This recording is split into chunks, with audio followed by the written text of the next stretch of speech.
Hello, everybody, and welcome. My name is Jesse. My pronouns are he and him, and tonight I'm going to be your GM for a game of Rebel Crown, being written by Narrative Dynamics Games, and we're specifically running the Oak campaign. Fantastic set of zines from, I don't know if remember it was the most recent zine quest or the one before, but great stuff, great stuff, fun times. And tonight we are playing with some lovely folks. So why don't we just introduce ourselves in the order in which we arrived, and if you want to name, pronouns, and any other information you would like our itty bitty audience to know. Rob, when he checks to make sure the game is the recording works. Jax, why don't you go ahead? Hi, I'm Jax Thomas. I use they, them pronouns. You can find me on Twitter at Jax J. Thomas. Wonderful. Jason? I'm Jason. I use he, him pronouns. Nothing else from me. Mm-hmm. Josh? Hi, I'm Josh, and I also use he, him pronouns. Wonderful. And Alexi? Hey, Alexi Sargent, he, him. You can follow all of my gaming endeavors online at Cloven Pine Games. Wonderful. And yeah, so we are using a number of safety tools in tonight's game. The first one we're going to talk about is the X card. The X card lets anyone who wants at any moment say X or X card, or go like this, or type X in the chat, or our dice roller has an X card button, whatever you want. And some content that just took place will be excised from the game. No explanation required. I may ask a question or two to pinpoint precisely what was X carded, to avoid having it pop up again. We are also using some of Bo Sheldon's script change tools. Number one, we're going to be using is rewind. Rewind lets you say rewind back to such and such a point, and then we will rewind back to that point, and anything that happened since then will not be in the fiction anymore. Again, no explanation required, although no justification required. I may ask a question or two to make sure I understand what piece you did not like, so that we could so that we can make sure it doesn't come up again. You also pause. You say pause, and the action will pause. And we can either just take a breather, or if it can sometimes be a good way, like in the heat of the moment, to raise a meta conversation that you want, that just to have a safety tool there, so that you can invoke it if you want to stop the action. And then we'll press whenever we're ready. Whenever we press play and continue from where we stopped. The third of the script change tools we are using is fast forward. Fast forward lets us say, hey, what's about to happen? We all know what's going to happen. I'm fine with it being in the fiction, but we're just going to skip over it and cut to the next thing. And we all know what happened. For example, our beloved NPC's death. Don't want to focus on it, but are fine with it happening. You can say fast forward. We will all bid farewell to that beloved character, but not have the scene take place on camera. And the third set of safety tools we're using are lines and veils. We have a list of lines which we will not have happen in the game, content that we just don't want. And we also have veils, a list of veils, which are things that can be in the fiction of the game, but we're not going to focus the camera's lens on them. So the classic example is a couple kisses, fade to black, open back up on them in bed, smoking cigarettes. Everybody knows what happened, but the camera didn't focus on it. It wasn't on screen. That's a veil. Our list of lines and veils is a living document. So if anyone has anything that would like to add to it, please feel free. But if you do, I do check it at the beginning of every session. But if you've added something in the middle of a session, please just let me know that there's something new there so I can take a look. Any questions about safety? No, wonderful. You are all, I'm sure, quite bored of the same spiel I give every week. But yeah, in that case, let's meet our characters. I'm going to go right to left across the character keeper. So Jex, would you like to introduce us to our Vengeance and maybe give us a little sense of where she's situated as we come in to pick up on our cliffhanger from last session? Once again, I would like to state that I'm the worst at having to be first when we do recaps. I am playing Arkina Bellcrown, the Vengeant, former outrider of House Maze. House Maze is one of the several enemies of our claimant. And Arkina has broad shoulders, kind of olive skin, dark hair and eyes. She's usually unsmiling. Her nose has clearly been broken many times. Beliefs are that the claimant is my only hope for redemption. I will put myself in harm's way to protect her. I will claim vengeance by driving out the Clarion Glen Wraiths. So that's going to be an interesting thing we're dealing with right now. And my drive is I will show my enemy no quarter. I honestly don't remember what I have a very vague memory of what's going on. Usually once other people start talking about it, it clicks for me. So no worries. If you have something you want to stick back into the recap at any point, okay. Feel free. Thank you. Jason, why don't you tell us Jason, why don't you tell us about our Chancellor? Yeah, I'm Vendon, who uses he, him. Vendon is sort of the spy master through a long series of events. He's learned a lot about the race and the Wraith's realm. He spent what seemed like a longer period to him, but it turned out to be a month or so. He was disappeared into the Wraith realm. He's come back into our world, changed with a new resolution that instead of wanting to bring the Wraith beauty, the beauty of the Wraith realm into this world, he has a new drive to, I will keep the Wraith realm separate from ours. He has shown his true face, is trying, I think, to redeem himself for some of his poor choices he had in the last months. And I believe Sarah, Derek had just come into, was it the throne room that we were going to have our big showdown? And yes. She had done like a Darth Vader chokehold on me, right? Yeah, it was in the process of doing so. Yeah, that's exactly right. We'll hear more about who Sarah Derek is and why she's in the throne room, maybe from one of our other characters. Alexi, how about you introduce us to the Devoted? Sure. So I am playing the Devoted Sir Kevin Grist, a man with a steely gaze and shiny armor, constantly pacing. He is an acknowledged bastard of House Granwyn, and he has done good work helping to reconcile his uncles from House Granwyn and ingratiate them with Lady Siobhan. He is devoted to the claimant. He is also in love with the claimant. This is a secret. Nobody can tell. Nobody knows. The claimant is my trusted ruler and unrequited love. And my drive is I will break through the lies and doubts sown by the Wraith usurping the name of Lady Siobhan's mother. So that is the Wraith we are currently attempting to trap in order to end one way or another this period where she has been claiming to be the late Lady Sarah Derek and stirring up problems for us in our realm. Wonderful, yes. And now, finally, our claimant, Josh. Why don't you tell us about the Queen? Yeah, of course. I am Josh. I already said that. And I play Lady Siobhan Derek. She is the claimant. She is the Lady of Ironburl, set to reclaim the crown of Dole from her alleged cousin, Owena Derek, who rules from the traditional seat in Wyvern City.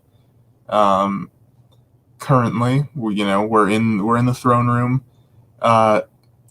Siobhan has been haunted by a wraith that speaks to her, which is very unusual. Speaks to people in general, not just her, and also looks like her mother. She's starting to believe it's her mother a little bit. But this sort of constant haunting has finally led to this rendezvous in the hall where it went a little bit south, and now it's all gone a little bit dramatic. Yes. Yeah, that's sort of our story. Right. Yes, she has agreed. Lady Sarah Derrick has agreed to bend the knee and swear fealty to her daughter as queen, to the woman she says is her daughter. Right. This is the truth of this claim is unclear, but she claims to be Sarah Derrick herself, as others have said, and so she's agreed to come and bend the knee so long as Sarah Derrick gives up Iron Burl, and really the rule of Clarion Glen as the whole province to her, as she is of course the rightful ruler, since she's obviously not like, I mean, maybe she's dead, but she's still, conscious and capable of ruling, and so it should be hers. And of course, her daughter can be queen and heir to Clarion Glen. But and so you welcomed her in. I think there was a sense in, I'm trying to. The one thing I don't remember is did you sprung a trap on her, right? I would not use that verbiage. We sprung a trap on her. I would not be so rude. How would you say it, Siobhan? Siobhan would say that we invited her to a lovely dinner. We invited her and her retinue to a feast to judge our differences. And our differences turned out to be pretty great. Right. The thing I'm missing is what prompted the differences, I guess. I think that was not understood to be our intent. Yes. Oh, that's right. You shut the door on them. That's all it was. We shut the door in on them. You shut the door on them, right? Your guard are there, and they did not take that well. Lady Siobhan, the kind of in deference to Lady Siobhan, we agreed we're not going to destroy the wraith that claims her mother's name, but we are going to capture her, and we've rigged the throne room with like some backups to make sure we can do that. So from Sir Kevin's perspective, we're springing a trap and it's all going well. Mm-hmm. Okay. We didn't do this, so I'm just gonna note.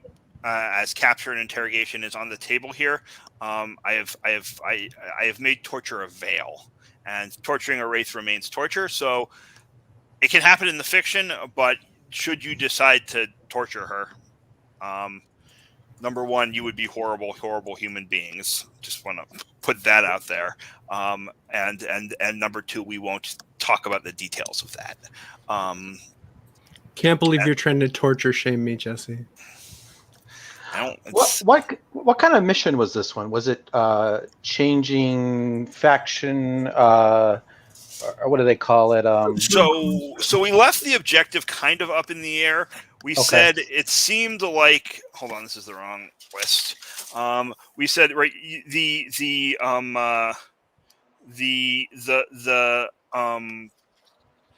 type of like your plan was, I believe, I think it was a deception plan, unless that's my guess, right? But we decided that it could either be sort of weaken faction or gain status, depending on where you decide you want to go in the moment, right? I think it sort of reflects Siobhan. I feel like many of you in the retinue have an idea of where you would like this to go, but Siobhan is there's some disagreement about that, and Siobhan in particular is ambivalent. So I think we can sort of play to find out, but those seem to be those are the two sets of stakes, right? Okay. That are sort of possible here. And with that, yeah. And so when the door shut, she extended her hand, and Venden feels a cold grip on his throat. It's not. It looks kind of like a force choke in terms of what the visual of her reaching out and squeezing towards you, and you feeling a sensation, but it's not. You're not actually being choked, right? You're not having trouble breathing, but you just feel a creeping cold. I think you're sort of in your chest and slowly spreading, and also, right, you're wraith touched, and you have these veins, these blue veins, and I think it's actually it's spreading out through like along those lines and then out into your body. And I'm gonna ask, what do you do? So I think there's in the movie there's a flashback scene of Venden and his wraith, what would I call it? Wraith touched his spies, Mhm. all painting these runes all around the room, and when she does that, they're all sort of in the shadows, and they all come forward, and they're all chanting this spell. And what I'm trying to do is just sort of like break this and maybe set up whatever Shaban's going to be doing. So I think they call it a setup action. Sure. Do you want to talk about Shaban? Let's for the flashback is zero stress, right? I mean, that's an easy thing to have set up and been prepared for, so that's not going to cost you anything. It's not like we can talk about what Shaban wants to do and how you can be setting that up. But would you want to do that, or do you have like a clear goal outside of that you want this action to accomplish? I think it just sort of like limits her power a little bit, at least to kind of send the message to her that she needs to listen and bargain with us on a even ground, just sort of giving us some leverage, I guess, is what this is trying to do.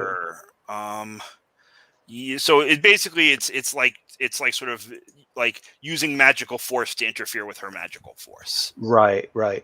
But not directly hurting her though. Like, we'll see where that goes. Yeah, for sure. But like, so I think probably, and there's a few different ways we could do this mechanically, right? You could have this be your spies acting, right? Which would be a roll with their tier, right? It would be an action roll with their tier, and that would be risky standard, or if you're doing this like yourself, tell me what what action you think you're doing. Like the advantage to doing it with them is that there's not like a lot of the risk to you is lower.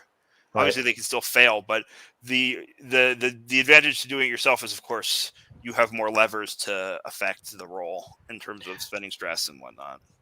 I'm thinking it's probably like in the flash, like setting it up is probably where the power comes from. So maybe it's study, me like knowing all of the different runes and rituals that are required to do this thing.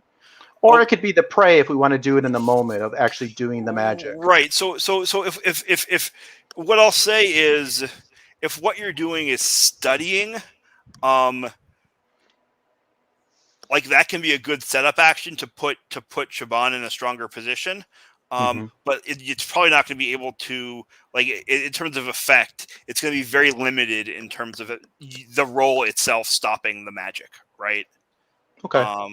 Whereas let's do prey then. Maybe it's me invoking some actual magical power here in this moment. Yeah, absolutely. And I think in that case, it's it's risky standard, right?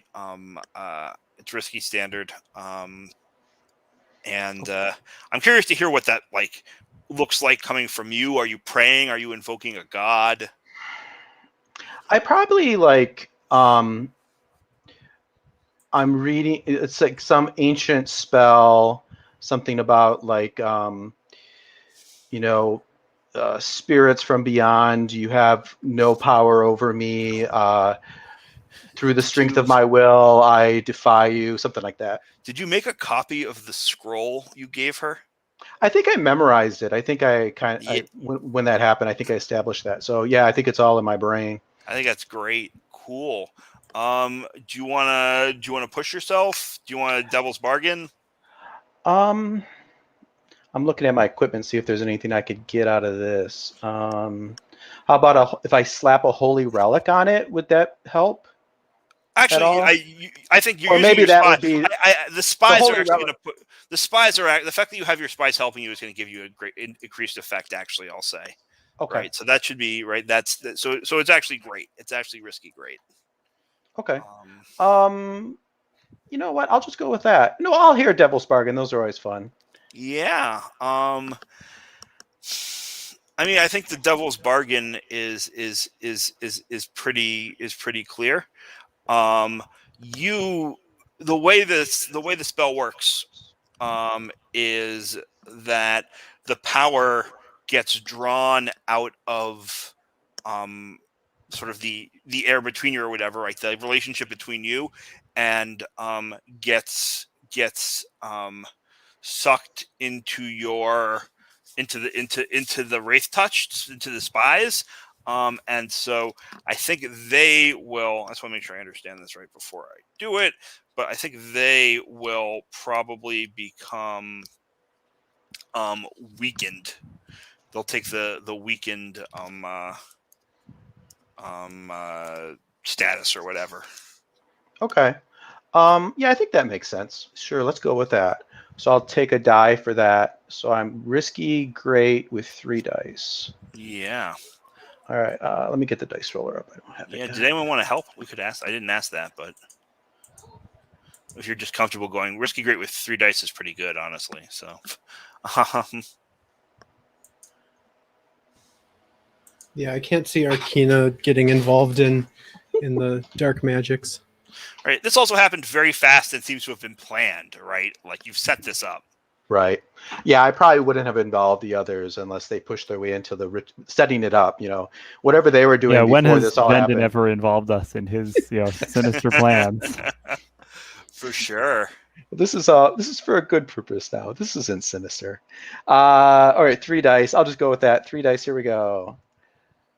I got a 6. Yeah, you did. Yeah, so this just works, right?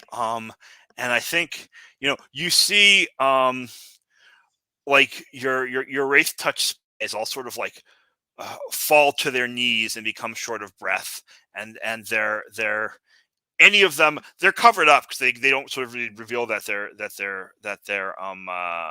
wraith touch. I think 1 or 2 of them you can see like in the gap between a sleeve and a glove, or a little bit at the collarbone, like a faint blue glow flash, right? As they gasp and take their knee, as it sort of take their knees, they don't fully collapse. And the cold recedes from your body, Venden, leaving just the slightest tinge. And Sarah Derrick sort of grits her teeth, and she says, what is this? How do you sap my power, cowards, traitors? She looks at you in the face, Siobhan. I think we established that she had like a small group of like wraith soldiers with her. I'm picturing like kind of very, very classic like skeletal wraiths. I don't know if I think there's a skeleton on the cover of the Torchbearer book that I'm kind of picturing a little bit, but a glowing blue. Maybe 1 or 2 of them has a slightly more human, fleshy look to it, but all go very ghostly blue glows, and they draw there's let's say there's 4 of them as sort of an honor guard, right? They draw their swords, and she looks at you, Siobhan. And this is open for others to respond, but she's talking to you. She says, Daughter, I trusted you. I came here to offer my service in exchange for what is rightfully mine, for which I need not offer you anything. And this is the thanks I get. Um, and and the wraiths start to spread out as if to as if to attack.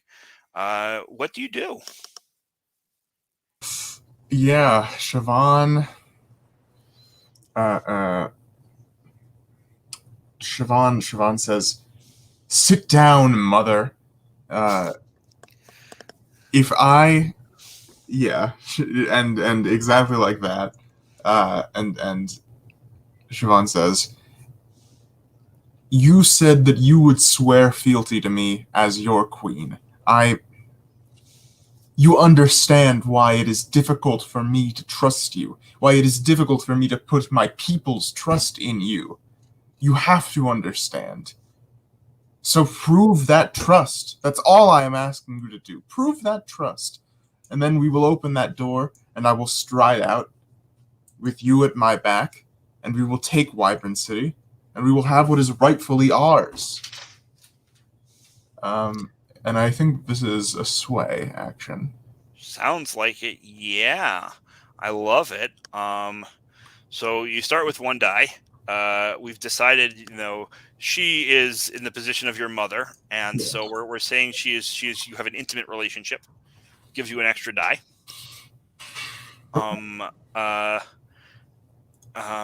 It's again risky standard. I don't think that put you in a less risky position, but you're still kind of in control at your home, or you haven't shifted to desperate. Let's put it that way. I'm trying to. You know what? Let's just roll with that. Would you like to push yourself or hear a devil's bargain? Sure. What devil's bargain? If you have any come to mind. The devil's bargain is this is maybe a bit much, but I think it's exciting. Remember how we said that if she was prepared for betrayal, and so she had like a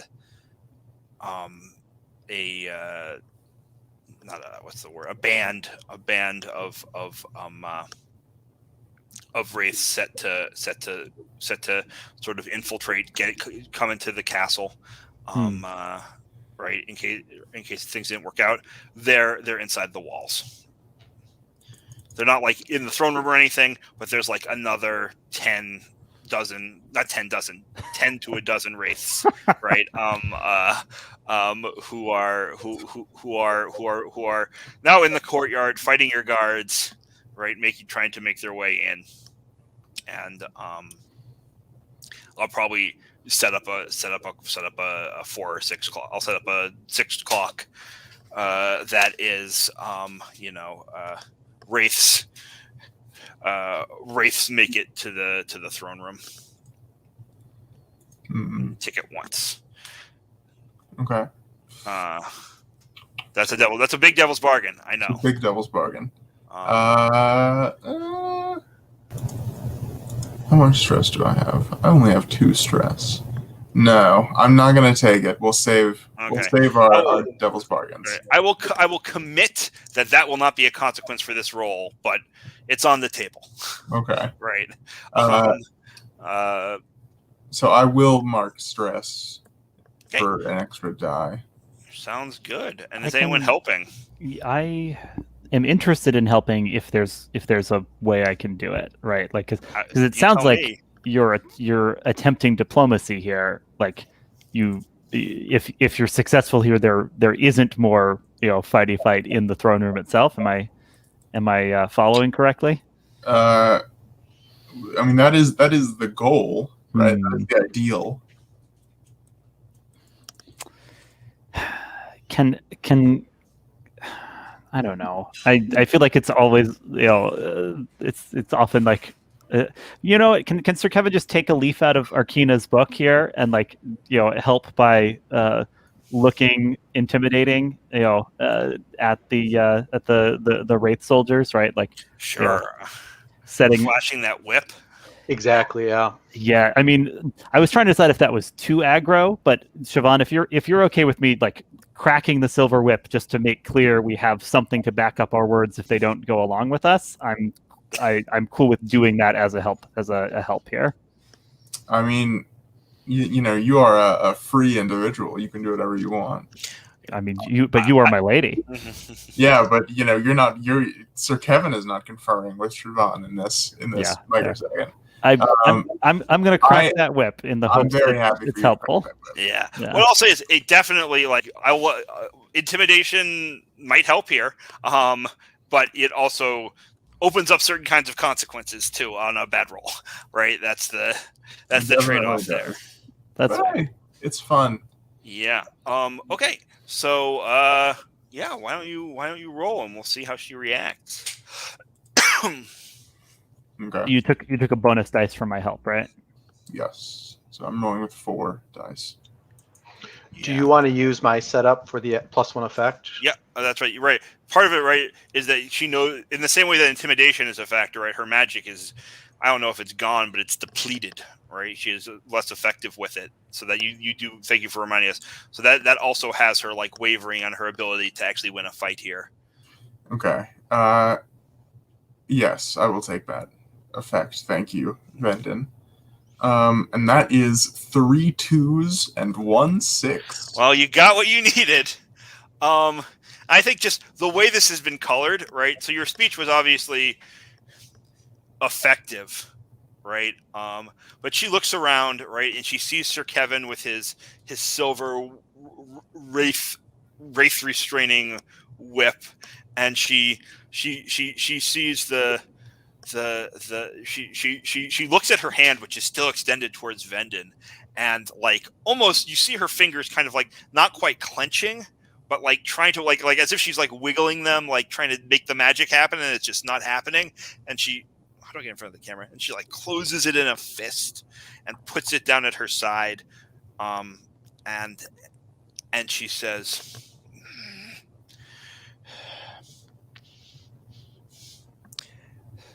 "This isn't trust I'm extending you, as time and time and time again I have been betrayed by you and yours. Your cub here," pointing towards Sir Kevin, "calling me out into single combat while your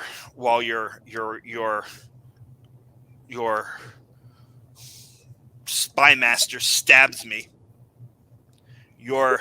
That self-same spy master, swearing an oath of fealty to me, and yet here I am, shut in the room with you, and him doing nothing to help. And of course, well, you agreeing to hear you agreeing to my oath, and then no." This seems mostly like a story why none of us should trust Vendon, to be honest. Exactly. Siobhan agrees. Siobhan says, "I have broken no rules of hospitality, Mother. There's food on my table. There is clean beds, and there's and warm water. All I ask is that you rightfully accept that my people, that I am made nervous by armed folks entering Ironborough. It doesn't matter if the race can appreciate it." I mean, she says that, right? She's like, "I do not eat what you eat, nor sleep in a bed in quite the way I used to." But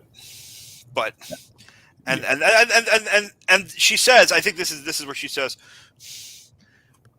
it's not me who has to prove faith, but well, you do have me at a bit of an impasse for the moment. What do you need from me? Yeah, Siobhan relaxes a little bit, and she says, Notice the scout, the honor guard doesn't sheath their swords, but they lower them. yeah. Siobhan says,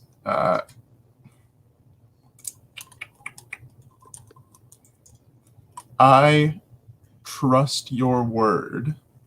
I trust your word, Mother, that your fealty will be to me and to my queenship.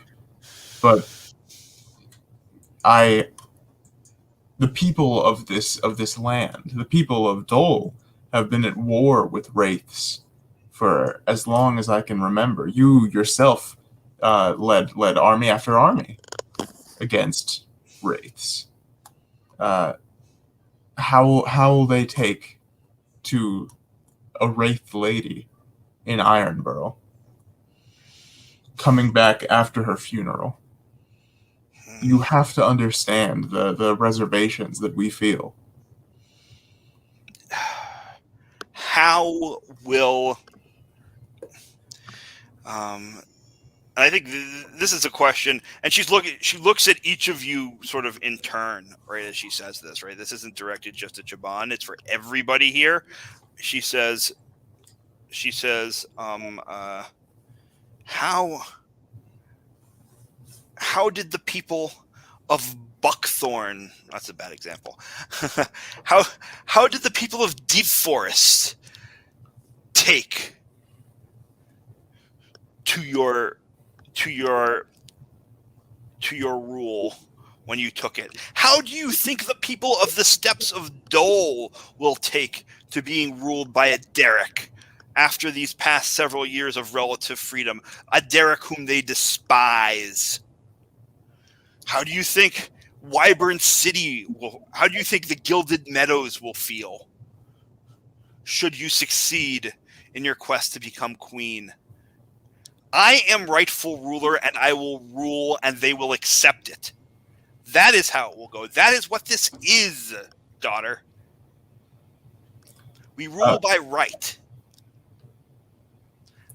Yeah, I want to ask, does this seem consistent with the political philosophy of the late Lady Sarah Derrick, as Siobhan remembers it? I mean, that's a question I kind of want to turn back on you, but also I think... Could it be a study role? I don't think it needs to be. Like, it's her mother. You were a child, right? I think.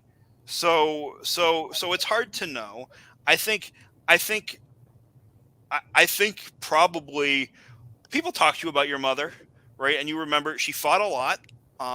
She probably put down at least one rebellion at some point, right? By the sword.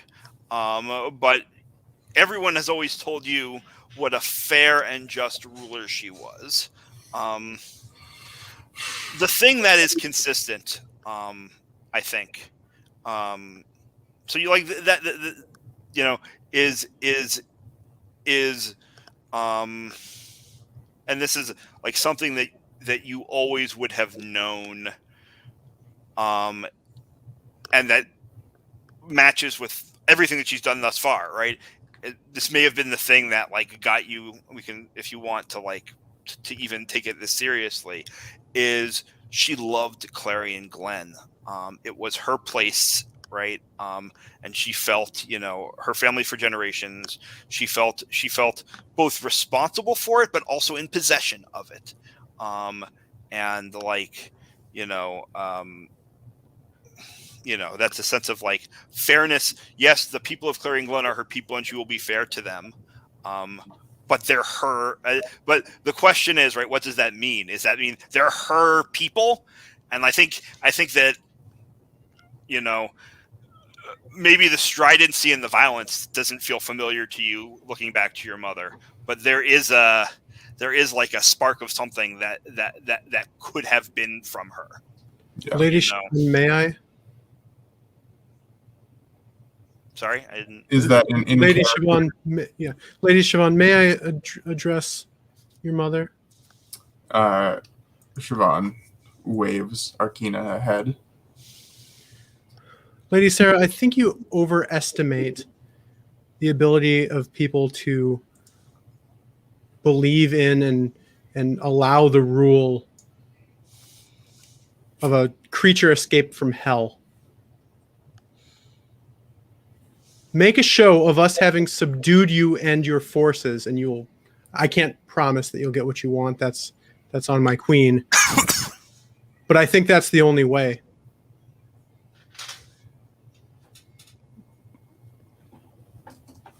I think it's possible. Like Sir Kevin like signals for a like attendant in the shadows to like lower the like silver cage from the ceiling at this point.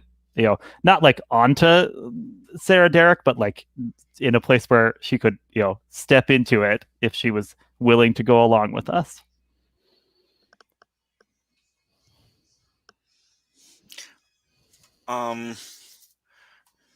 So I want to hear what Siobhan says. Like I think the way this works, and maybe is this what you were saying, Alexi? In which case I apologize. But I think the way this works mechanically is right. That's Arkina's role, right? Whatever. It sounds like a sway to me, but if you have an argument for something else, right? That's Arkina's role. But Siobhan agreeing if she wants to spend stress would be a help. Right. And I think that without that, right, like Arkina, if you want, you can still roll and succeed, and that will get Lady Derrick, the Sarah Derrick, to agree to do that. But whether that matters or not will, you know, be more sort of depend on what everyone else does. Yeah, sorry. I'm just checking that we're on the same page. It sounds like Arkina is proposing that the Wraith, you know, make a kind of a show of having been like brought under our sway, right? So that the people don't feel like she's out there aggressing against them anymore. And I was just putting forward something concrete with the idea of there's this like you know ornate, lordly looking cage made of silver that she would like be in and like be kind of like visibly in when we like go out from the throne room to greet the people of the castle. Is that cool with folks as a like, you know, as an image, as a concrete next step? Yeah. We'll see how it goes, you know, kind of finishing the job convincing her, I guess. Yeah. And so I think Lady Sarah says, daughter, would this suffice as a gesture of goodwill? Siobhan shrugs. She says, I worry more about I worry more about how the common folk will respond than anyone in this castle. But I think that if you speak to them from within a silver cage, it will cool their hearts. And yeah. So Arkina, what are you rolling? Well, I mean, yeah, it does seem like a sway, but I want to make an argument that I delivered it forcefully with my hand on the hilt of my sword the entire time, so that it's a command. And that's the vibe here. Also, like the vibe here is one of intimidation and violence, for sure. Here's what I'll say. I think that becomes. I think it's still risky. I don't think it's more dangerous for you, but I think it's limited, right? If you're trying to intimidate her into a cage, she's not far enough like on the edge to be there, to be pushed in that way, right? Whereas so you grant 2 dice is better than 0 dice, so that might be a better thing for you to do. But I think with command it is risky limited to start with. Yeah. Do I get a die from Siobhan helping? Is that Yeah. that what you're doing? Yeah, Siobhan, are you helping? Are you taking the stress to help? Yes. Okay. Mm. Can I hear a devil's bargain? Oh yeah. Absolutely. I mean, I think the straightforward devil's bargain here is just that. I always say straightforward. It's not. I think the devil's bargain here is that she. Oh, I think it's just increased unrest, actually, right? Mm. Like, however this goes, right? Word by the end of this, word gets out that you're bargaining with wraiths, Mm-hmm. that creates unrest. I've got a different devil's bargain. If Sure, if suggest you're it. up for Let's it. hear it. Lady Sarah looks deep in Arkina's eyes and, with like special wraithly insight, realizes that she's coming to care for Fan, and that becomes something that, a piece of information that the wraiths can potentially use if they so desire. I like it. I want to make it a little bit harder, though. Not a hard enough devil's bargain. Yeah. I wonder if it's. Oh, this is maybe too hard. I wonder if what's his name? If the wraith, the wraith lord of Deep Forest, right? Ellie's lied again. Right, he's now become a wraith. That was a devil's bargain.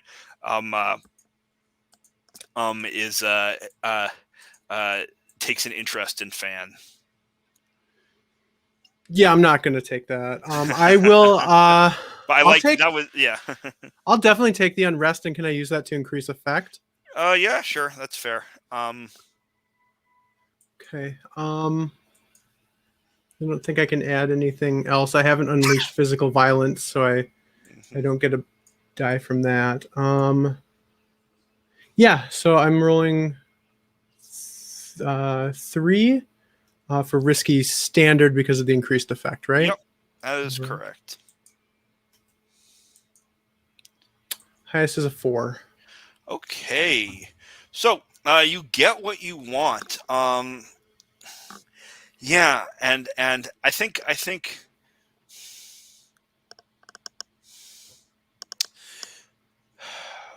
the room gets colder, and she flexes her fist and smiles and says, "Very well. I will submit to your cage. But know this. But on one condition.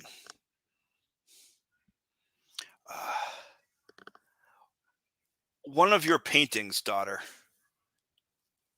must be hung in the cage. If this is a show for the people, let it be a show. But if it's I do not trust you enough to let myself be backed in a corner." And just out of character. The other piece I just want to make sure is sort of clear here, right? Is that like she's whatever this is done, right? I think this has to be like an understood subtext of this conversation, right? Is that there's also like you have to let her out of the cage, right? And to rule Clarion Glen, right? So like I'm imagining a scene where you like put her in the cage. We have defeated her, and she now serves us, and she will rule you as she wants. Whatever it is, however you want to play that, right? But like the deal she's agreeing to is like a show of submission that is even greater than just bending the knee and swearing an oath so that everyone understands the true relationship, and she's fine being in that relationship because she wants to swear fealty to. She claims she wants to swear fealty to you and rule. But like, it's a real gesture of goodwill, and I think at this point, I just want to get this out there so that we're not like, whoever she may really be, she's sincere in this, right? I think at this point you know that. I don't think there's Yeah. Yeah. Siobhan nods. She says, "Very well." She says, "You will have your pick." And she sends for, a servant to go to the shed where all of the paintings are kept, locked in a dark room, and to gather them all up and bring them. Yeah. Yeah. I mean, I think this is maybe like a little bit of a fast forward, right? I think, right? I suspect, and tell me if you disagree with me here. I think the next scene is her, like, is her in the cage in the throne room, right? With like, people around to watch her swear, to watch this ceremony. I think we could do this two ways. It's sort of up to what you folks want. We can say this is the end of the sortie, right, and play that out in free play, and you have her fealty, and we can move on, and then her machinations might go on in the background as you'll get the results of the sortie, or if you have if you want to betray her, right, or want to or want to see how this plays out in a more high stakes way, we can keep going and play out because the thing I think the thing you really wanted was her oath, right? Like, that was really either her oath or her defeat. But I want to give you the opportunity to sort of say, hey, if we're good here, we can be good here. I think that. I mean, Arkina definitely still wants there to be an opportunity to betray the Wraith Queen at some point, but really what I needed as a player was a way for Arkina to feel okay about marching with the Wraiths, and I think Arkina feels okay about this. Siobhan, Vendon, Kevin?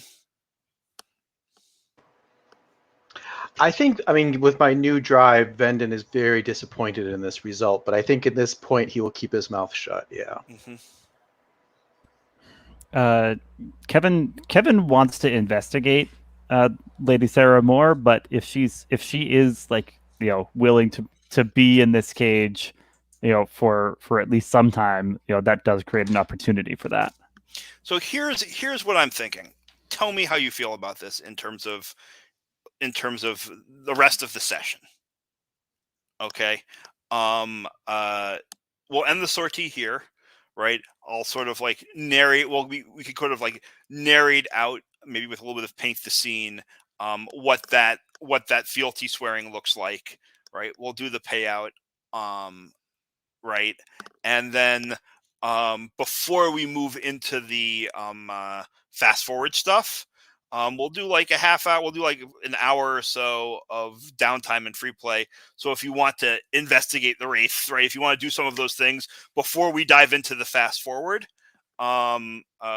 you can do that, and that downtime can sort of frame some of the answers to these questions. Then, if people are cool with that, does that work for everybody? I don't know. I feel like in some ways this is an unsatisfying end to this sortie, but also I think that you kind of got to where you wanted in a way, and there were a lot of very, diplomacy is about leaving everyone dissatisfied, but in a sustainable way. Yeah, there were a lot of very successful rolls. Is the other, which often just leads to quick sorties. Awesome. All right, so let's do. I'm picturing there's the scene, right? You know, there there are it's every what are you all wearing for this sort of formal presentation of Sarah Derrick in a cage and then her swearing an oath? Let's start with Arkina. No, let's not start with Arkina. Let's start with Sir Kevin, who I think has a more uniformy kind of look about him in general. Yeah, he's wearing his usual kind of like guards uniform, but it's been accented with silver in a bunch of places, right? Like he's got like a silver beak on his like big like griffin shoulder guard, like additional kind of silver ornaments all over the armor just to like make him look like the worst nightmare of the wraiths, to sell this this story that we have subdued the wraiths and brought them under our sway. And I imagine you're like the one guarding. Well, you're one of the people. Maybe Arkina also wants to be, but you're certainly standing right besides that cage, right, with your wraith whip at hand. And absolutely, yeah. Vendon, how are you dressed and where are you positioned? I think I'm in the shadows. I mean, off to the side. But I have similarly my black robes, but I have my cowl down so you see my face. But I have like all kinds of like silver thread that's been embroidered the magic runes that he's been learning all along. The trim of his robes. Yeah, very nice. Arkina, and where are you dressed and how are you positioned? Yeah, I'm definitely near the cage as well, and I think similar line of thinking to Sir Kevin of I want to look, like a serious wraith killer. So I'm wearing a kind of dyed black like reinforced leather armor. So kind of very I don't know. I think I just I'm trying to look like a badass, I guess, like exude that as much as I can, and I have my sword on my hip, and yeah, I don't know, I guess that's it. Sure, yeah, very cool. And finally, Lady Siobhan on the throne. Yeah, Siobhan is she has a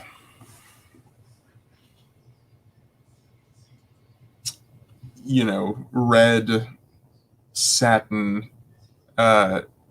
dress, a very, very like ornate court dress, and a breastplate, and she's wearing a cuirass. I don't know how you say the word. Mm-hmm. You all know what I mean. Yes, I also can't pronounce it. Those dastardly French with their strange words. She's wearing one of those, which is silver, or at least it is silver plated. Might not want to wear it into a fight, but looks nice. And she is sort of in. She looks like she's in like half armor, sort of a very like ceremonial armor, to sort of signify this, false defeat of the wraiths, Right. I think there's also like a little bit of all of this that's like not quite a little bit farcical, not like or I mean obviously staged, but I mean right. Yeah, it's very staged. Yeah. Even if it were true, right, it would be obviously staged. This would be staged, right? But like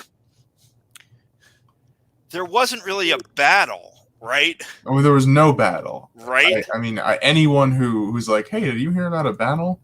Would be like, no. Nothing went on in Claren Glen. Right. There were like strange sounds from the throne room. Right, absolutely, and there are people. Some wraiths did march in, right, and there have been like ongoing little skirmishes against the wraiths forever, but there was never an obvious decisive battle. So I think there's like always going to be like a little undercurrent of something among everyone, right? But all of your major vassals have gathered, right?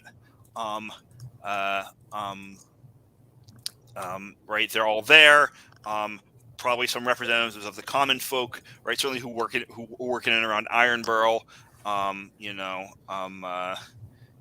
It's very, very cool. All of that stuff, right? And then she and you've got Lady Sarah Derrick, looking more like you remember your mother looking than ever. She didn't change her clothes or anything, but her clothes are changed, right? She's not in the armor. She's not certainly not carrying a weapon, right?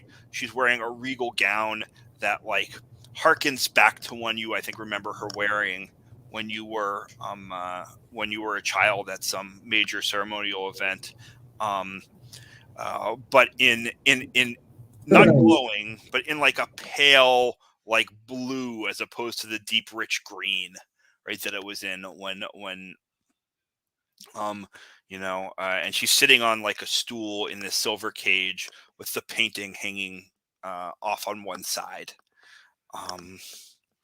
And Siobhan, what do you say to her? Like, or not just to her, but for the audience, right?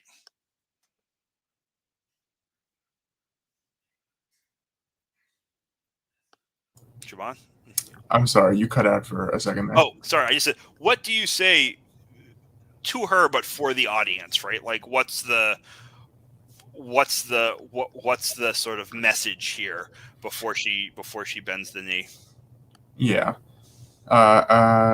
Siobhan says, Wraith, I bind you to Clarion Glen, from where you came, from where all of our ancestors came. I bind you to the protection of this land and to the safety of its people.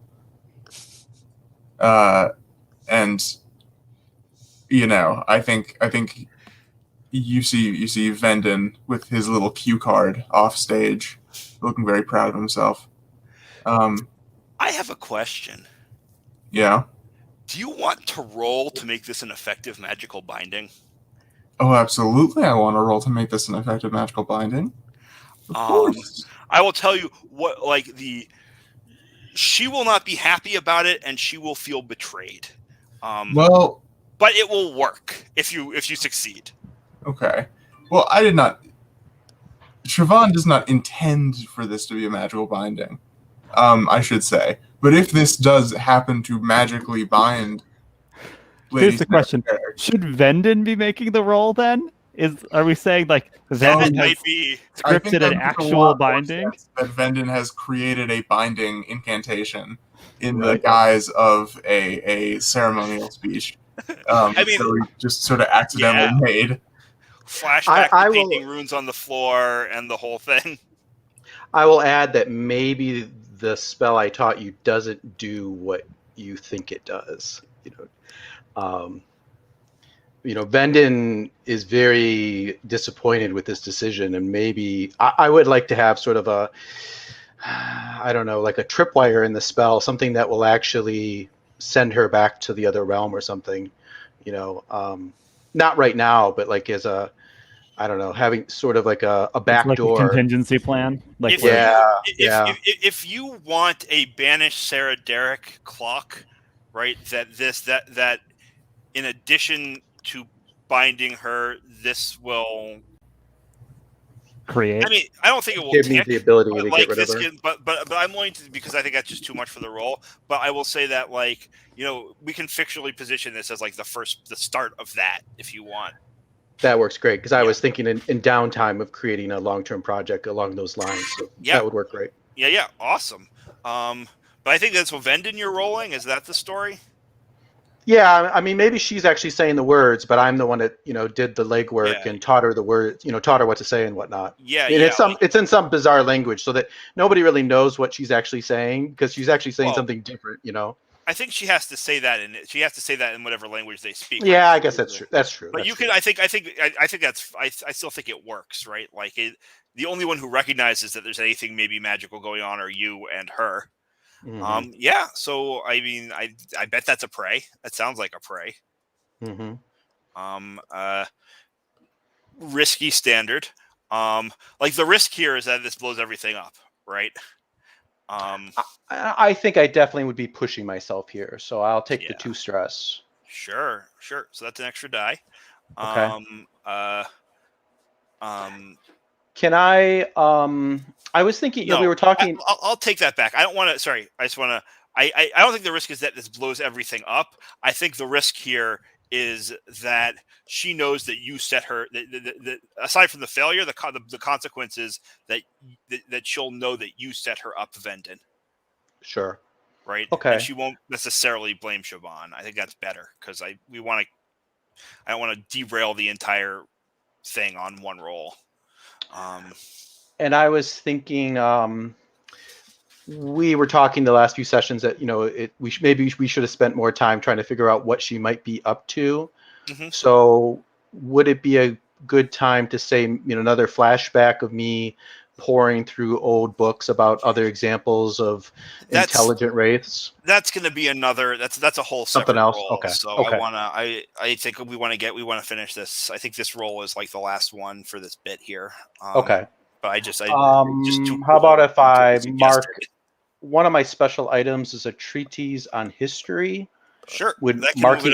That can move it up to great effect. Okay, that sounds good. So I pushed myself, so I got 3 dice. I think I'll just go with that. I won't bother with great. Here Roll we it. go. Boom.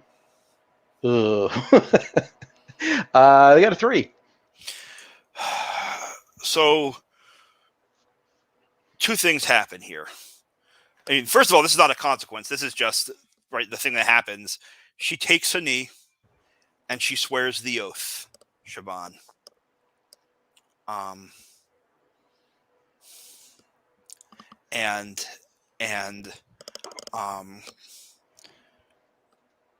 She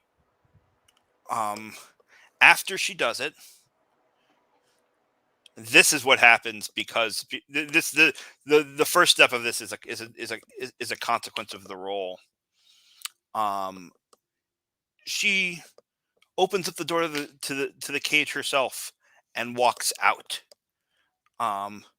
revealing the ruse for what it was. Right? Can I resist that? Hold on. I mean, yes, you definitely can. I think the way you do that is very simple, right?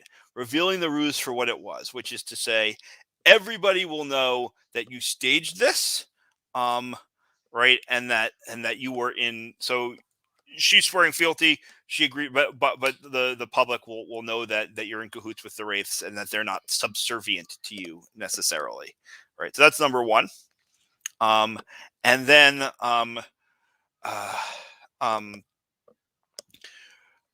she looks at you, Vendon, and she smiles, and you take the level 1 harm, compelled, and basically it means that when you try to act against her, right, you will feel you'll feel a quick sense of kinship, right? And I want to give this is not mind control, right? She's not doing she can't make you do anything, right?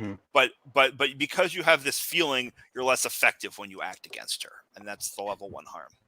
Can I resist that part with my special armor? Resist a supernatural consequence? Absolutely. Okay, Yeah. I'll mark that.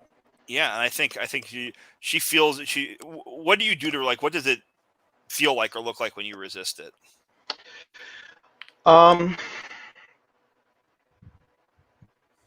think maybe I pull away my robes, and you can see that I have.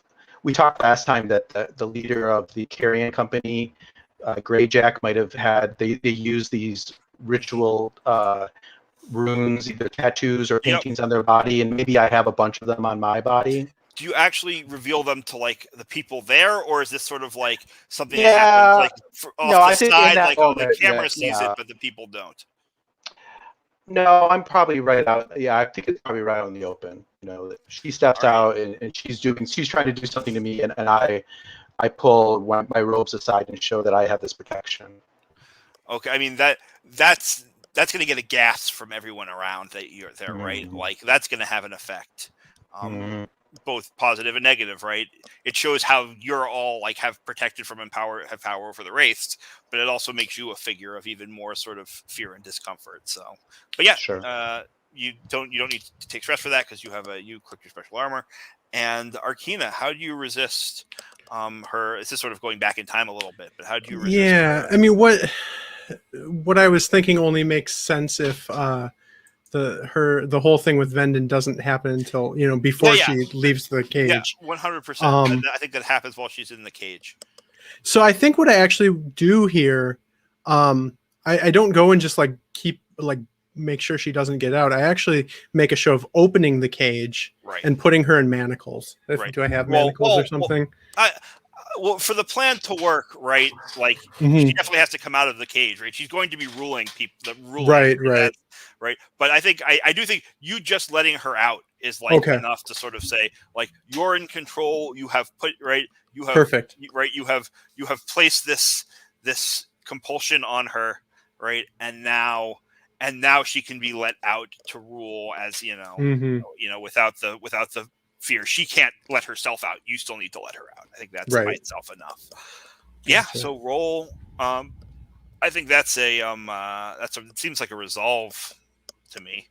Okay. If not manacles, maybe like a single wrist covering band that kind of like to like represent the idea that we're in control. Absolutely. I think that's like that she's a vassal of Lady Siobhan. Yeah. And All right, so resolve is 2. mhm. 3 and a 5. Yeah. So you take 1 stress. That's pretty good. Cool. All right. And yeah, I think that's she says, Your Majesty, my beloved daughter, I will serve you in all things and rule Clarion Glen with the same fervor and justice I did when I was flesh. And she turns to specifically which one was it? Lord Rodri Granwyn and Lady Hedden, who step up, and she says, my lord, my lady, you took an oath to me. My lady, you took an oath to me long ago. My lord, your father did before you. I ask that you do so again. And they look at you, Siobhan, as if to say, do you really want us to do this?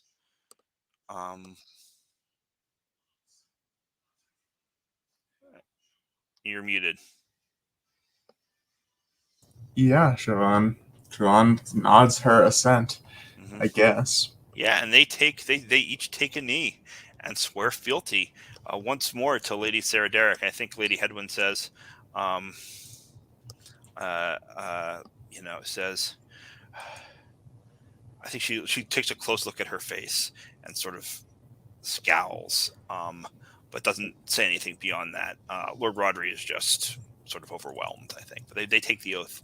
I think the last sort of scene we get is of your infantry and archers. Right. There's like a outside the castle in the front in the parade ground. Right. There's sort of like a military demonstration in which your archers and infantry are like and a troop of wraiths are all kind of like doing this military demonstration together. And that's the scene. That's the sortie. So let's do the payout. which is called something different in this game, and I always forget. And then we'll take our first break, and then we'll do some downtime. I think we're going to play downtime a little more mechanically than usual, just because I want to get to the next part. But I think it's.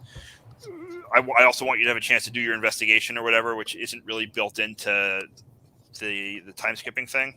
So, where is it? So, let's the reckoning. So, income, sortie objectives. Right, your sortie objective was, I think this was gain status, right? It turned out to be. Or really gain vassalize. I think it's vassalize is what it actually is. Yeah, I guess so. Yep. And we need to figure out, okay, what does this mean for your royal seat? But, you're about to get a whole bunch of new stuff just through the time passes thing. So we'll sort of work it out that way, maybe. Yep. So you get, well, it's not really because you don't take a new holding. We'll say it's gain status. I think that's what we're going to say it is, which gets you more gold. So yeah, your target was the Wraiths of Clarion Glen, who are a tier. They're actually a tier 3 tier 3. So you get 3 gold, and you get I'm going to say +1. Oh no. This is going to get you all the way up to 0 status. You get +2 with them. Why were they higher status than? Why were they higher tier than us? They're dead. Because they have a lot of magic. That's fair. Well, now we do too. It's hard to kill dead people, Sir Kevin. So the point is, that's like, what I've been building just, this silver weapon. They were that status means, guy. right? I like, can't force stroke guys. Yeah, she lives in more, like, she works for you, and she's but like she still doesn't fully trust you, right? I think that's the main thing there, right? Like, you kind of had to bully her into this, but you got what you wanted, so that +2 status, you're not enemies anymore, and she works for you. Yep. And yeah, so that is the reckoning. Sorry, that is your objective and payout piece of the reckoning. Renown. What did you do? You earned 2 renown +1 if the target was a higher tier. It was +1 if the target was a member of House Derek. I'm going to say that you get that here, right? And +1 per tier of any new vassals. You get 5 renown for this. I mean, I feel like this is probably unprecedented in the history of Dole. Like, there's never been. The whole thing is nuts. There's never been a moment where someone comes out and is like, the ruler of this part of Dole, am deputizing this wraith who is under my control. Don't worry, guys. Yep. No. You get a bunch of that's big. Right. Vassals of renown and that. Unrest. This is weird because it doesn't quite fit, right? It was smooth and quiet to an extent. +1 if target a higher tier, +1 if you're at war with another faction you're not, +2 if any wraiths were created. Nope, vassalized, not created. Yeah. I'm going to give you 2 unrest for contained conflict, relatively peaceful transition of power. Like, there was conflict there, and everything about it was weird. There needs to be some more unrest. So that's 3 unrest, which is not bad, given how nutso this whole situation is. And then that's it. You have 1 imperial ire. Which means you have -1, but we haven't really been dealing with the Empire much, so doesn't matter to you so much. Although it does affect the end game, which we'll talk about in a minute. Now I'm going to roll entanglements. I'm just going to roll 1d6. Should I add wraiths as a new levy? I don't think they're a form. I think to actually use them in a sortie, you're going to have to raise them through call them up through an acquire asset roll. Okay. But it's an option that you didn't have before.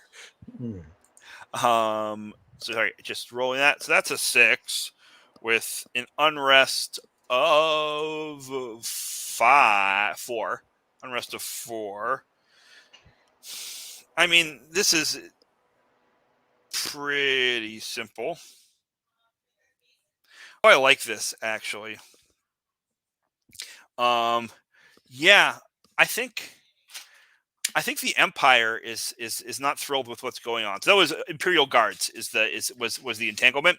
The Empire's heard about this and they don't know what's going on, and so they're blockading your harbors. Um, so this is a thing that you're going to have to deal with. Basically, what it means is you lose one status with vassals who hold trade stuff. So that is Granwyn. You lose a status with House Granwyn. And Lightigan are gone. They've been eliminated, sort of. But Deep Forest is now held also by House Granwyn. I'm only going to take the one status. Don't worry about it. And yeah, that's it. So yeah, you lost the status there, and trade is limited basically. And you've got these Imperial Guards. With that in mind, let's take 10 or a little bit less than 10. So it's 9:23 now. So let's go till or 23 past. So let's come back at half past. Sounds good. We'll see you then.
Give them another minute or two. Oh, give yeah.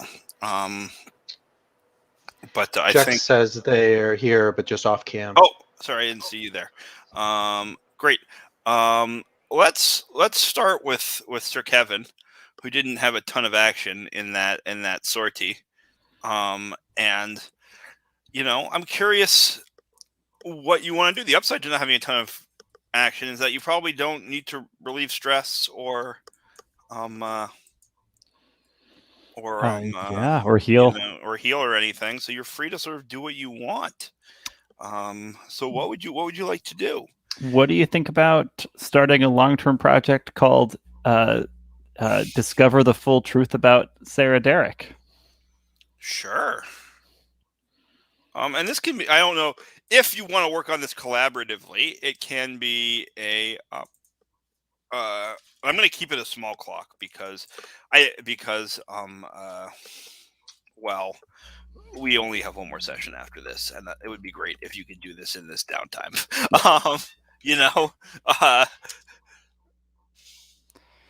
Yeah. So we're gonna make it a 4 tick clock. Yeah, that sounds cool. I think that basically, she has to make like public appearances in this cage, right? And so whenever I think so she's out of the cage, right? Okay, I mean, she's I think out of the like cage. This is the whole thing, that like you showed that you were in control, that you have tamed her. Yeah. Right. And I think you're right, that bracelet that she's wearing, right, right, is the sort of sign. And so so obviously that's not going to satisfy everybody, but if she was caged, it wouldn't satisfy everybody, But Right. the vassals swore fealty to her. She rules. Yeah, I guess I'll just start by keeping a weather eye on her, during the like diplomatic functions when Siobhan has to, meet with vassals and confer with vassals, and one of them happens to be her alleged mother, who's a wraith, right? So I'm just gonna like be watching Lady Sarah constantly and kind of trying to like put together a model of like who she really is, what her true nature is, and what the like truth or falsehood of her connection to Siobhan is. Yeah, sure. Go ahead and this is a fortune roll. I pretty clearly I think study. So you're gonna roll. I roll 2 and take the worst. Lowest. Yeah. But there's nothing at stake here. You're gonna move this clock a little bit, no matter what you roll. Yeah. I just wish I had a dot in study, huh? Let's see. That's a 5. It's a 5. So yeah, that's 2 ticks. And yeah, I think here's what you notice. And the full truth is like a big sort of thing that can mean a lot of different things. I'm going to try to be expansive about that. Yeah. But like also recognize that you're not going to like be able to know everything about wraiths just from this project, right? Sure. But about like kind of what it means for her to say she is Lady Sarah Derrick. Yeah, she knows her way around Ironburl like the back of her hand. Mm-hmm. I think if you like, she sometimes, if you're like kind of like trailing her after a function or whatever, she'll like go to an area or a place that like if you mention it to Siobhan afterwards, Siobhan doesn't even necessarily know about. Right? Like a nothing sinister necessarily, although maybe a little sinister, right? Whether it's like, an extra tier in the dungeon, a tower for those room, high security prisoners. Yeah, a tower room that like has been unopened for forever, right? And has like a commanding view of the area, right? That kind of stuff, mm-hmm. right? Like she's very comfortable and at home here, But I think like the other pieces, right, and like some of this is the truth of her about Lady Sarah Derek. But I'm also going to say like, and whether she's sort of like what she's plotting, right, in as much as she's plotting anything. I think it's fair to give you that too, right? And I think the Sure. thing that the thing that sort of becomes clear, is that like, um, um sometimes she goes to these places and then she disappears, and you'll like walk into a room and she won't be there. So like there's still something mysterious happening here that she's not telling people, and that's what you get for that role. Let's ask somebody else now. Arkina, downtime thoughts? If so if I don't roll to seek solace, I take stress equal to my scars, which is 1. Yep. But if I roll seek solace and overindulge, which is not called that in this, do I get to pick the complication? Yeah, you get. I believe you get to pick the complication. Let me double check, but I maybe get to. If you clear more stress, there's a complication. If you do not cannot see, yeah. I think you get to pick. I'm fine with letting you pick. Yeah, I have something very specific in mind that probably will happen. What we're going to do next, I believe, if I understand, is that we're going to do the fast forward thing. Yep. And part of it is that you remove all your stress anyways. So. Right. Yeah, I mean, I still want to do this though. Okay. Right. Okay. So yes, there's a mechanical piece where like it's true you'll be safe, but yeah. Okay, so I roll. So very quickly, what are you doing to seek solace? Are you just sleeping with Fan, or is there like something else going on? No, it's I'm spending time with Fan, but like I'm pretty distracted the whole time, sure. And I guess we'll see how that plays out. So roll 2. And a 5 and a 4, so I definitely there's definitely a complication, and I want to pick the complication dissatisfied. Your solace no longer provides any relief. You must start a 6-segment clock to find a new one and cannot seek solace until it is complete. Yeah, Vendon has that same complication going on. Oh, okay, cool. It's a good one. Yeah, sounds good. So we'll come back around and talk about what that looks like in a minute. But Vendon, how about you? What are you doing with your downtime? My first one, I'm gonna complete the recruiting the carrion company. We only need 1 click, so I don't think I don't need to roll then even, right? Just correct. Yes. Just finish it. Mm-hmm. So yeah, I think we just convinced them finally, to join us. Yeah. Let's take a look. Let's quickly just take a look at what type of there's a whole bunch of different types of. I was thinking maybe they like Outriders. I think that was one of the things on the list. A ton of sets. Yeah, so we'll just say they're a set of Outriders, and you can fill them into the domain. And if you want to pick, their strength and weakness, sure. Yeah. Mm-hmm. All right. Awesome, Lady Shaban. Yeah. I think I'm gonna move some clocks. Sure.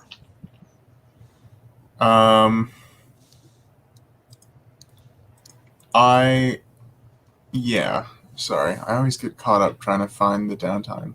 I know that there's a thing in the character keeper, but I have so many tabs and I always get so tangled up. Yeah. So I'm going to work on a long-term project, and the specific long-term project is I'm going to do 1 winning over House Keffel and 1 discovering full truth about Sarah Derek. Well, so are you? Let's come to that one in a second. Yeah. But that is my broad overview of what I'm doing. Yeah, absolutely. I just want to talk to Sir Kevin and see how much you guys are collaborating on this, or if this is a separate sort of project. Of course. So yeah, let's go to the other one first. So let's win over House Keffel. How do you try to do that?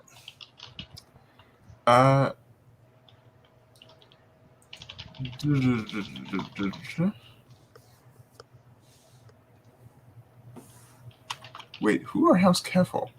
So they are the people who rule the Steppes of Dol. So you remember the mazes are trying to convince House Keffel to let them use the Steppes of Dol as a staging area to fight to attack you. Yes, sorry. And they're sort of bogged down there. So winning over House Keffel means, basically, number one, improving your status with them, right? And number two, means that they're not necessarily gonna take you accept you as their queen, but they won't side with the mazes and the usurper and just let them through. Yeah, I think that Siobhan sends a tribute to House Keffel. She sends some, fine horses from the Iron Burl stables. Sure. We know that you like riding out in those steppes. Mm-hmm. We like riding here in Clarion Glen. Let's be friends. Shaking hands. Sure. Yeah, that is the gist. Sure. Yeah. So that sounds to me like a sway fortune roll. Okay. That also sounds to me like a sway fortune roll. Yeah. So go ahead, roll your sway, which is 2, I believe. 1. 1. Yep. So roll 1 die. And that is a 6. That is a 6. Yep. So you get a 6 gets you 3 ticks. You finish that clock. And that is pretty great for you because it means the mazes either need to actually get in a war with them, which at this moment they're not prepared to do, or figure out something new. So that bought you some real time. Fantastic. Which is good because a year's about to pass. I think we're going to snake this. So your second one was that you wanted to work on that clock to discover the full truth about Sarah Derrick. Are you and Kevin collaborating on this? Well, that's an excellent question. Alexei, do you have any opinions? If you ask Sir Kevin, I will share my suspicions and lay out all of the observations that I've made. Yeah, I think that Lady Siobhan, in a room where there are no paintings on the walls. Yes, I think that Lady Siobhan begins her investigation on her own, but quickly enough sort of clues in Kevin and is given his conspiracy board.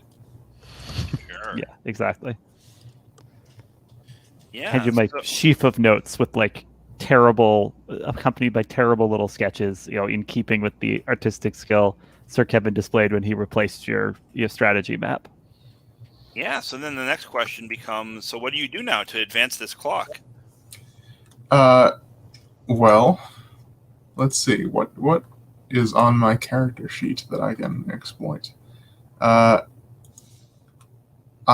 also have study.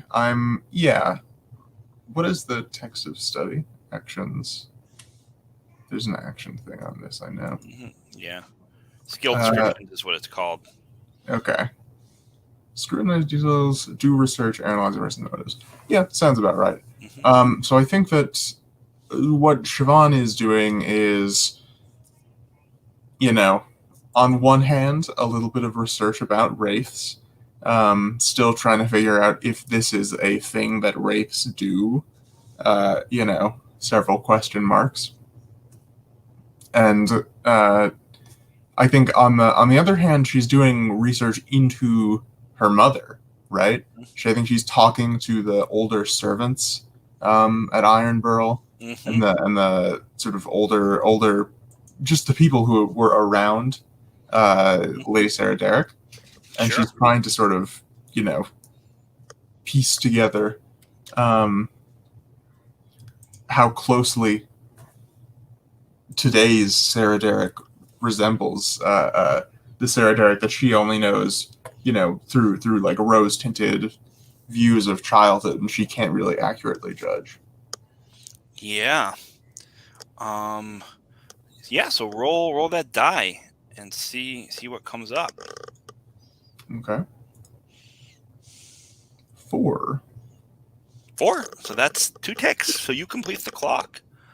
And I think I have thoughts about what this could be, but I also want to give you some like agency here and some control. Do you have a? I know what she wants to do, for Okay. sure. But my question is, like, do you have thoughts about whether it's more interesting for her to be your mother or not, or do you want to hear what she wants to do and then decide whether it's more interesting if she's your mother or not?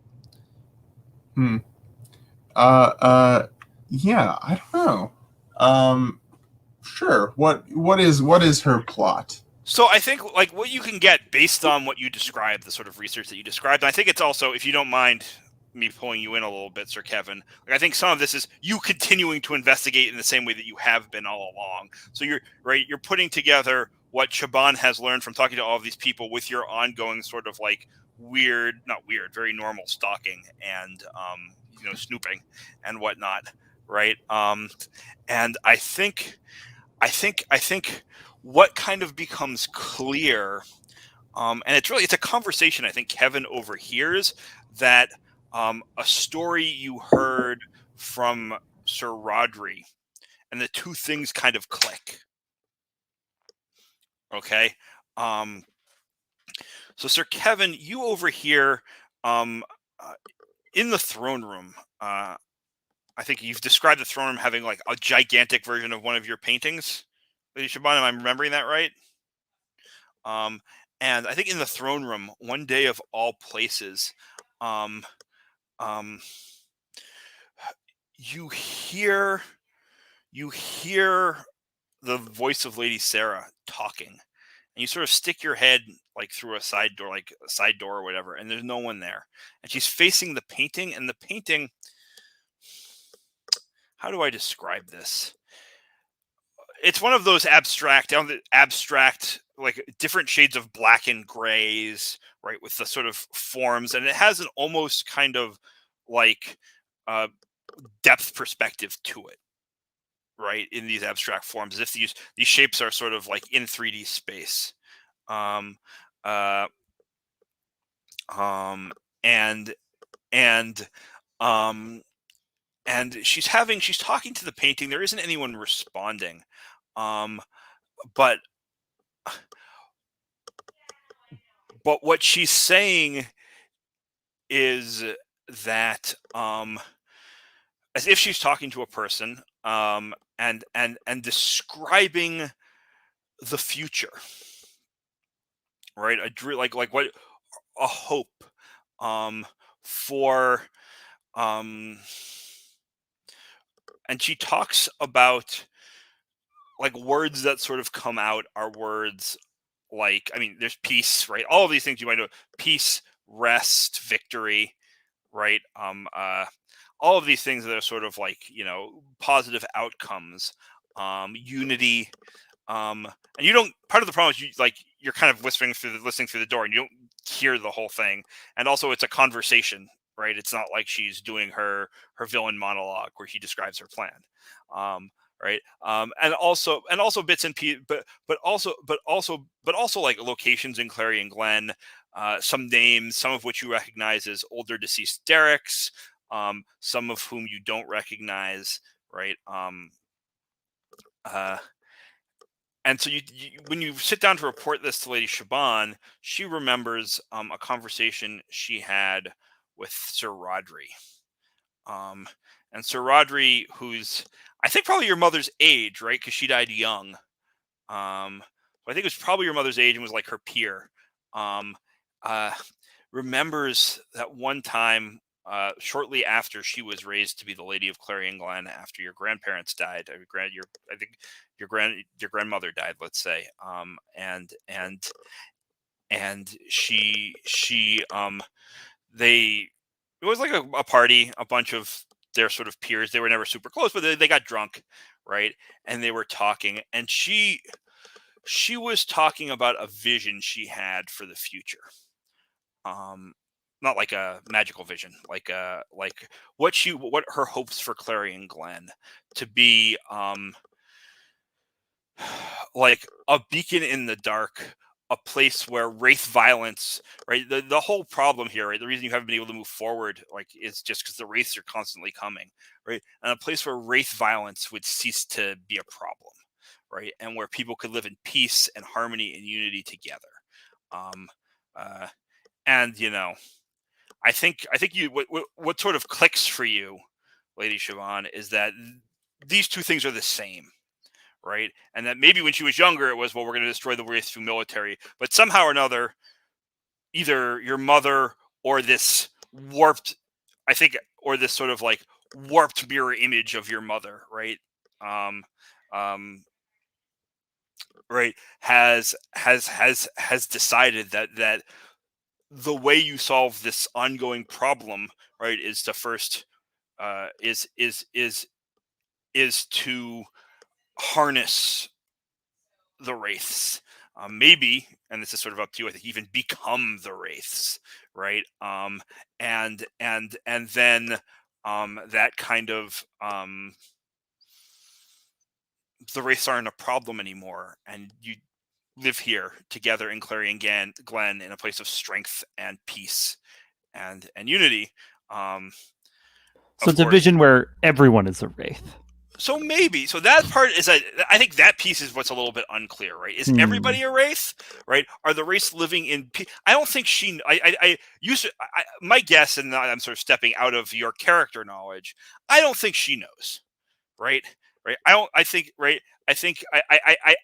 that, like, she's a little bit like playing by the seat of her pants in that way, right? Like, can people in wraiths live in peace?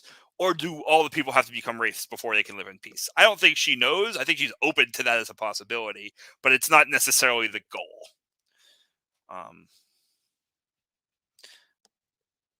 And I think the last thing you heard, Sir Kevin, is, and it's going so well, right? Which is just to say that, like, you're fighting together, you're working together. She is the wraith lady is the vassal for a human queen. Like, maybe the peace vision is possible, I don't know. So Lady Siobhan, what's more interesting? Is she your mother? Is she some twisted mirror image of your mother? Is she a wraith? This is Alexi's suggestion. Right? Is she a wraith molded in Sarah's image by the wishes and dreams of Clarion Glen? I put that to you, or I can decide. I'm curious what you think is the most interesting for, like, your relationship with this character. Well, that's a good question. I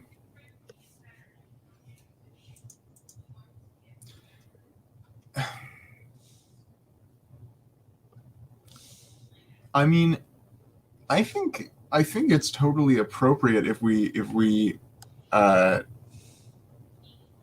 the thing is that I don't know. I really don't know, right? Well,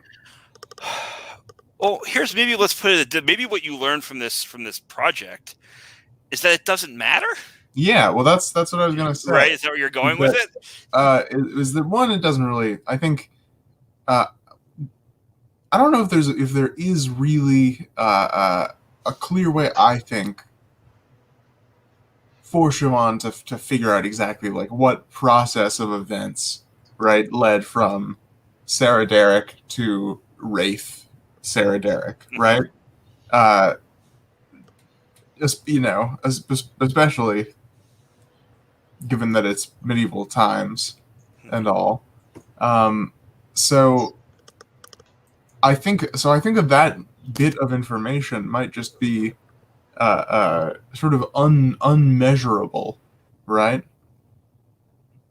in a way. We as the players can all, of course, have our fun conversation decide. But I don't know if Siobhan figures out the answer to that. But I think she does figure out the plan from Kevin's eavesdropping. That's Certainly. for sure true. I mean, you And she urge that. figures out her mother's history. Mhm. And I think that the way that she takes all of this is cautiously optimistic. Mhm. Sure. Maybe it's the devil, but hey, I can work with the devil. The devil's nice. Sure. The I devil know. isn't Owena Derek. Yeah. How do you feel about this, Kevin? I'm curious, like, what you're. I do like that idea that, like, even if she is Sarah Derek transformed into a wraith, like, okay, but is that Sarah Derek anymore anyway, right? Like, what does all of that even mean, right? Is the Buffy vampire thing, right? Once you're turned into a vampire, are you really you anymore, right? Like, is she Sarah Derek? Was she ever Sarah Derek? There's a connection there, but you don't know how, like, the metaphysical piece of it is complicated. You're not sure how to parse it. Yeah. My lady, I am no scholar. I can just tell you, it makes my flesh crawl to think about it. Don't let her get in your head. Even if she thinks she's telling the truth, you can't think of her the same as when your lady mother was alive. Yeah, Siobhan sort of takes the warning. She says, no, Sir Kevin, my mother died many years ago. It is what is happening today is not whatever she is not alive, Sir Kevin. True. That's, I think, a great little vignette there. Wonderful. So we're going to circle back now to Vendon. Or you took your second. You took both. Did you take your set? You took. I just have one. You just have one? Yeah, I did the Carrion Company. I Right, have another one in mind. You have now. another one. Yeah. So go for it. So I want to do the long-term project. Mm-hmm. Not sure what to call it yet, but it's like I was hinting, in our throne room scene, getting rid of the wraiths and trying to close the door, so to speak. It's pretty ambitious, but we're getting towards the end, so I mean, certainly cut this down to what you think is realistic. But I actually think I want to keep this an 8-step clock. Like, banishing the wraiths is big. You're gonna have to devote a lot of resources to it. Sure. So what I visualize is like, and I'm curious, Jex, if Arkina would want to get involved in this based on what she was saying. So I see me having the Wraith Touch travel the land, finding all of Siobhan's paintings, buying them, stealing them, whatever it takes. And what I think Vendon has done in the throne room is started the process of linking the wraiths to the paintings, so that if I can get rid of the paintings, then that would be the way in which I could get rid of the wraiths.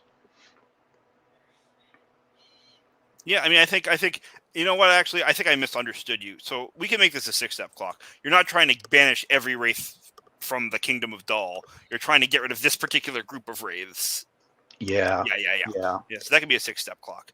I think, and if in Vendon's sequel adventures, maybe he would continue on to do this with all the wraiths. But yeah, so I got my free 2 clicks from one of my special abilities, so I'll put that on that. Yeah, you're doing research into it. However, you're doing research or whatever, and financial stuff. Yeah, and then I don't know, maybe study would be what I'd be rolling. It depends on what you're doing. If you're studying, then you would be rolling like studying. Yeah, I think it's like. I will say, I don't think you can finish this by studying. You could definitely do more studying, right? But I think you're going to have to probably do some kind of a ritual or something to actually make this happen. Yeah, I'm visualizing this being, whatever our last mission is. This might be one of the very last things that Venden will do is try to put the He's capper gonna on have this. Yep, I think so. I basically actually think that you have to finish this clock and then do something like the whole clock can be study actually, because the thing will have to be something you do like in play. It's all preparation, and Yeah. then when the moment comes, Yeah, I think so. Cat does some spell that causes all the paintings to burn or something. Yeah. Mhm. Okay, so here we go. 2 dice.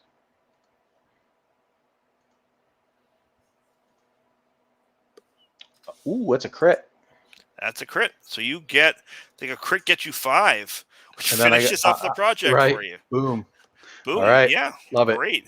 You figured it out. That the words to say and the things to do, and yeah. So I think we'll figure out how to make it work. As I don't know, it may end up having to be an epilogue thing if you want. I also let's see how the year passing thing goes, and we'll sort of figure out how to fit it in. Sure. Remembering that depending upon how Siobhan feels about her mother, she may not want you to do. Or there are pieces there that I think among the whole retinue. Arkina, downtime. Yeah. I really have no idea. I think I probably want to try to deal with who is it that's in the harbor? The Empire. Yeah, the Empire has sent troops to blockade our harbors because they Yeah. heard rumors about weird wraith alliances, and they're not into Right. that. So Morna, the smuggler, is that who you're talking about? Well, I was suggesting we should turn to her to run the blockades, right? Get our trade goods out there. Yeah. So fictionally, the blockade is still there, but you'll still get the trade goods out. That would be a cool thing to do. yeah, I think that's actually that's more interesting, and I think that I understand I probably can only get a mechanical benefit from one contact being involved, but I think that I involve Drostan as well. Just as a go ahead. Honestly, I mean, I think this is a 4-step long-term project, right? Mhm. It's get smugglers to clear the blockade, right? So I think Mhm. the first time you do it, right, you could do it with one and then with the other, right? I think that's maybe how you do it.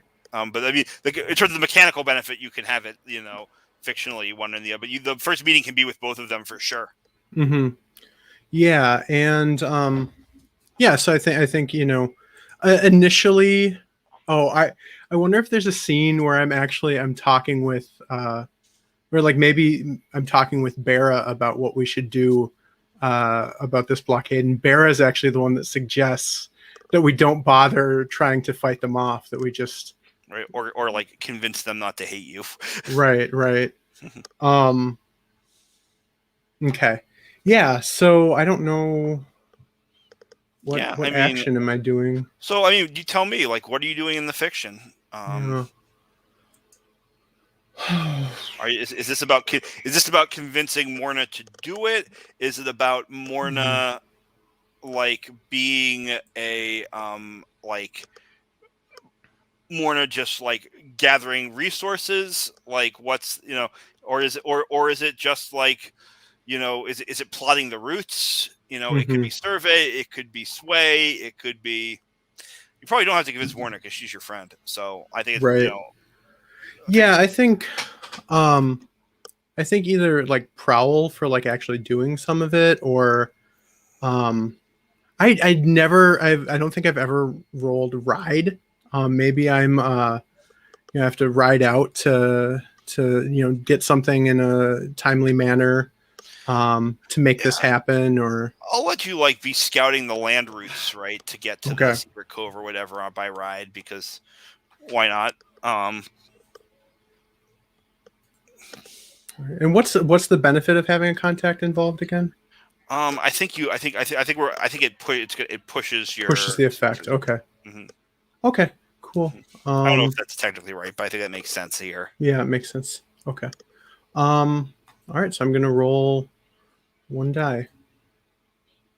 It is a 2. It's a 2. So you 2. The 2 gets bumped up from 2, so 2 ticks on that clock, and yeah, you've got like the land route planned out. So to the secret cove, you know how to get there. I think it's more than one secret cove, right? Because this has got to be a few different places. But like you've sort of like ridden around the countryside by the coastline and have like sort of figured that all out. Good, cool. Good. Sir Kevin, your final roll here. Sir Kevin has something he needs to get off his chest. Is it cool if he has a like scene with Siobhan before I decide exactly what his action needs to be here? Sure. I'd like to keep it relatively quick because I want to make sure we can get through these questions. Yeah. I've written up his speech, so Great. So he's all set to go. I think like he will ask for like a chance for a word in private. And so, Lady Siobhan, totally up to you where this takes place. Yeah, no, absolutely. I suppose just in her office, right? A regular set in this prestige drama. Yeah. My lady, I'm so sorry. You must send me away from your side. I have a confession to make before it burns me up from inside. My affection for your ladyship is more than what is proper for a humble knight to his monarch.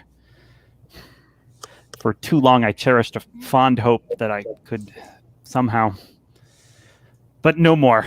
In the mud outside of Deep Forest, I was reminded that I'm nothing but a bastard and a killer, a sword in your armory. I would be wielded, Lady Siobhan, but far away where I can bring no dishonor to you. Send me, as a herald to the Empress, send me to stir up dissent in Wyvern City, send me to knife your foes in their sleep, just send me somewhere where I can no longer torture myself with the dreams of a bastard fool. Yeah, Siobhan lets Kevin finish, right? And she says, Sir Kevin, I am sorry that you feel that way. I will see to it that you find an assignment that suits you. And he will bow, right? Yeah. And then kind of maintain like his dignity for like walking out, and then like collapse against the nearest wall, right? Yeah. And as he turns his back, and Siobhan sort of grimaces a little bit. I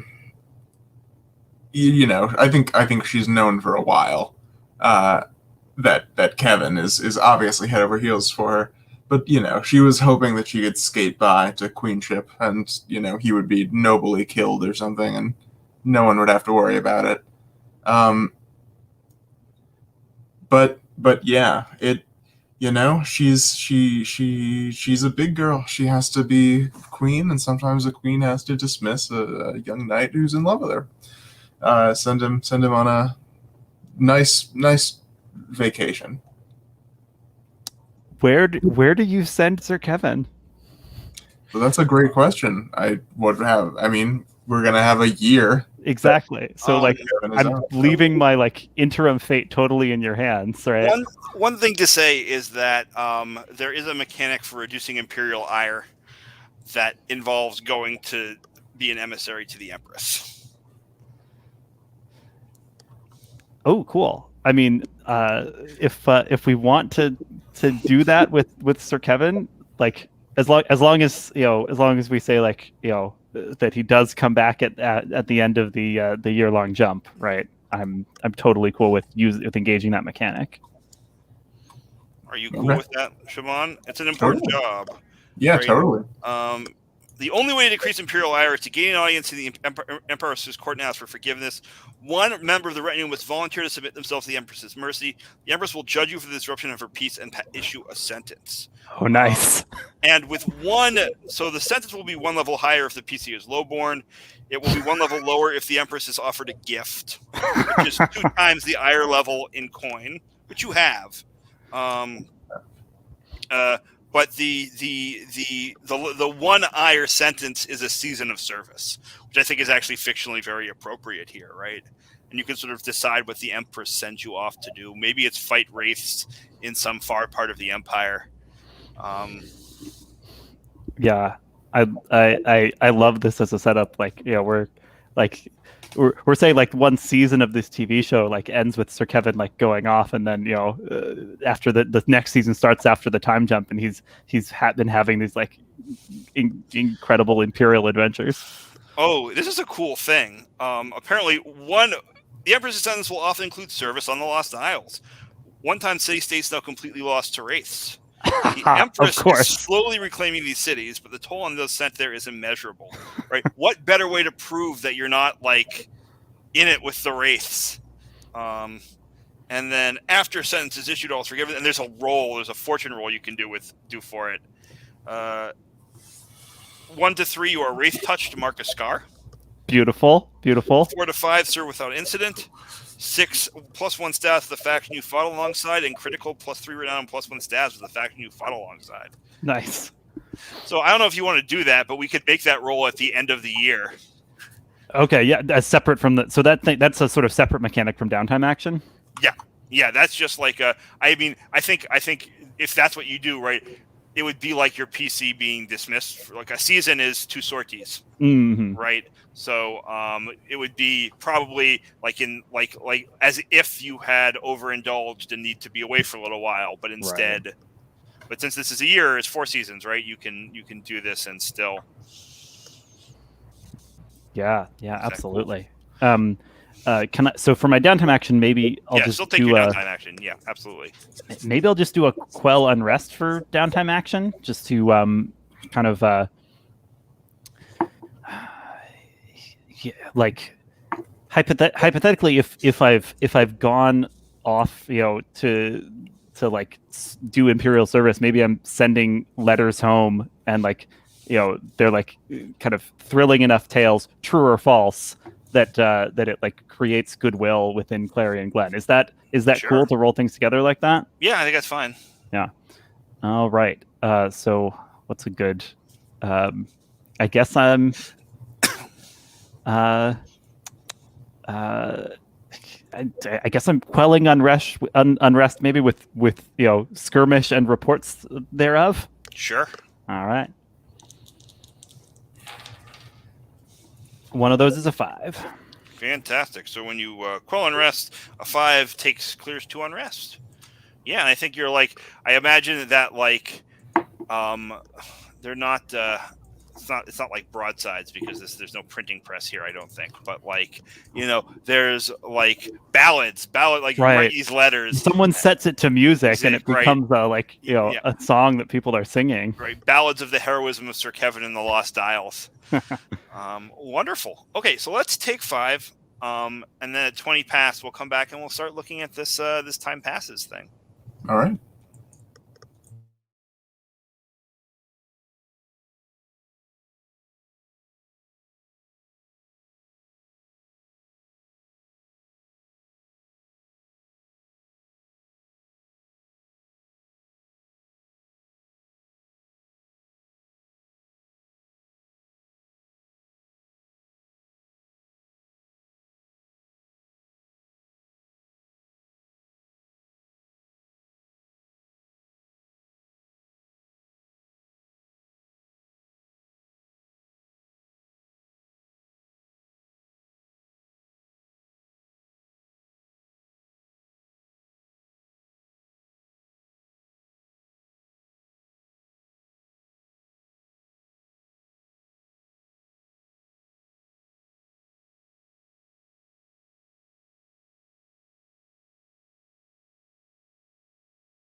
I've remembered to put my mic down every time today. I'm very proud of myself.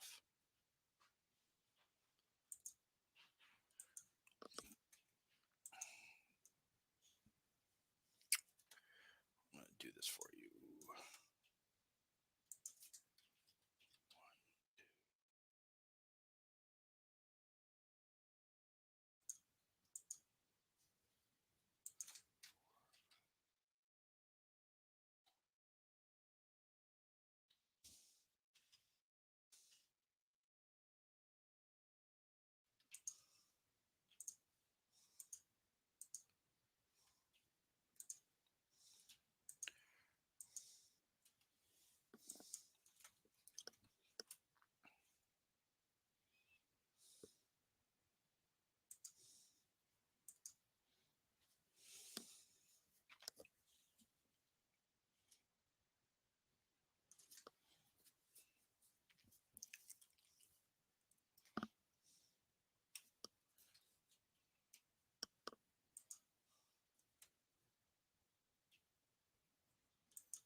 So I did the first step for everybody, which got you up to tier 4. I don't really know what renown means for you past that point, but you will earn some. I feel like you're like in an awkward kind of place for this, where you're like a little more powerful than it expects you to be at the point where we jump forward a year. In that, like, you're already at rule 2, right? And so, anyway, it doesn't matter. I think it will be fine. I think you'll just be very powerful and have a lot of shit by the end of this, which will be great.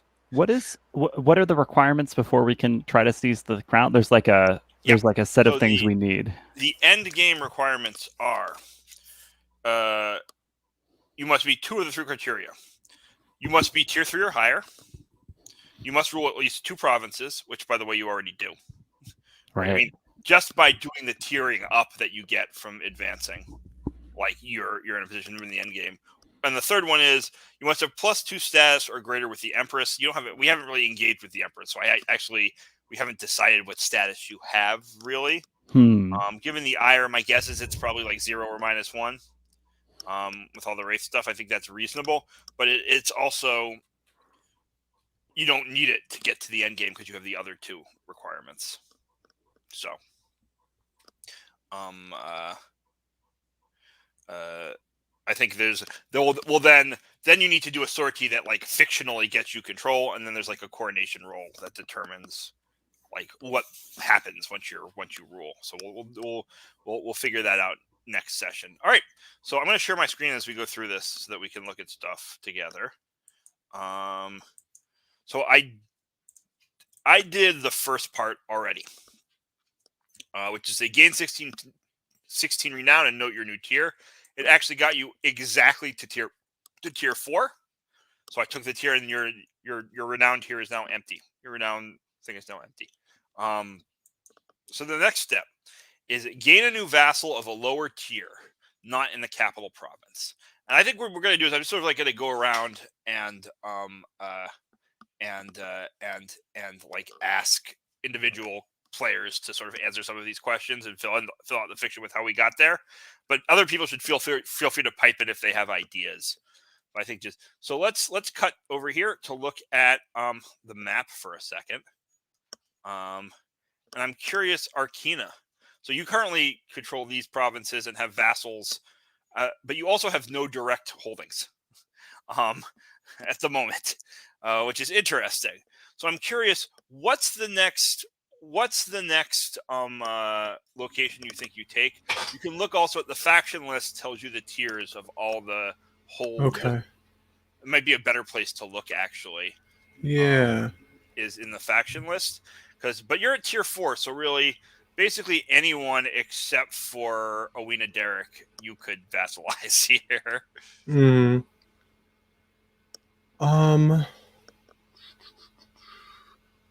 I feel like it makes sense for it to be somebody in the steppes, right? Sure. Remember where we are in the fiction there is that they kind of like you. But they don't. Sorry, that's a lie. They don't like you very much. But Right. you have sort of like satisfied them, given them gifts, right? So that they're not going to let the usurper march across and just attack you. Mm-hmm. You've got like an opening there. I'm curious, like, what do you do? Those are the Caffels, the lesser and greater. Yeah. So I mean, it seems like the greater house is probably the one to go for here, unless there's a specific like I don't know, tactical advantage of. The I think lesser has the best horses in the kingdom. Oh, and that's actually true. The empire. Right. So if we're like we Ooh. won unbeatable cavalry, we might actually want to vassalize the lesser house Cephal. Yeah, and I think actually based on who Arkina is and what her role in all of this is, I think that's actually what she would be looking at. Yeah, so I think it's the lesser house. Is it Cephal? Keffel? I've been pronouncing it Keffel, but I don't know. Okay. So the province right now is Steps of Dole. Yes. Dole. The holding that you took is Balsam. also the benefit is best horses. You don't actually. How did you take it, Arkina? Was it What's that? violent? How did you get them to become your Oh. vassals? I think that for once Arkina went against type, and it was more of a diplomatic. I think it was this is our army. This is kind of convincing. We're going to be the ones that win this. Also, we have these undead whatevers on our side. So maybe a little bit of intimidation as far as that goes. But I mean, I think it was much more of a kind of diplomacy versus Arkina's usual intimidate and punch. Sure.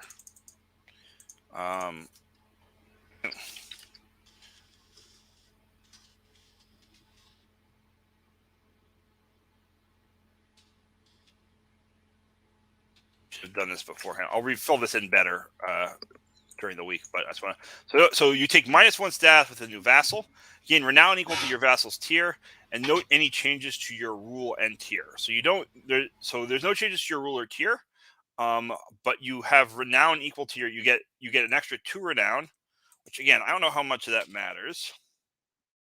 And you're back down to -2 with House Keffel. I think part of it is that like you House Keffel the lesser. Oh no, that was House Keffel the greater actually. I think you lose status with them too because they're not happy that you just took their vassal, who's also their sibling, I think. Or their cousin or something. Yeah, I mean, who cares about cousins, really? yeah. Cousins are probably pretend usurpers in this world. -2. You're not very well liked. Just in general, that might be something to think about. We keep being nice to people. We keep We're trying our best. using diplomacy, and everyone still doesn't like us. Sure. Okay. So that's great. So you got 1 new vassal. You also get to seize 2 holdings. I'm gonna say Vendon and Sir Kevin. Each pick a holding that you seized. Vendon, let's ask you first. Yeah, so I think after Arkina diplomatically brought the Keffin under our sway, we moved on to the border to the Gilded Meadows, where the Mays family is a stalwart supporter of the Pretender, and they met us at Bridge Fort. And So one thing to be clear about, you should do this. I think this is awesome. But just one thing to be clear about is you took the lesser House Keffel as vassals in Balsam, but that means that the greater House Keffel, Hararis, States, and Cloverlands are probably pretty unhappy with you. okay. right? Yeah. Just be aware of that. Yeah. You should still do this. I just want to give you the bigger picture there. Oh, don't worry. Um, We'll deal with them in time. Yeah, exactly. You know, the Um, Lister House Keffel chose of their own accord to say, "Fuck off, bigger Yeah. House Keffel." Yeah, Yeah. I'm curious about some of that diplomacy driving that wedge in Arcana, but we don't have to answer that question. yeah. So yeah, maybe we'll answer that, or maybe we won't. But Yeah. Maybe I it makes think- someone feel a little bit insecure that they have to have their name be Keffel, Lesser. Yeah.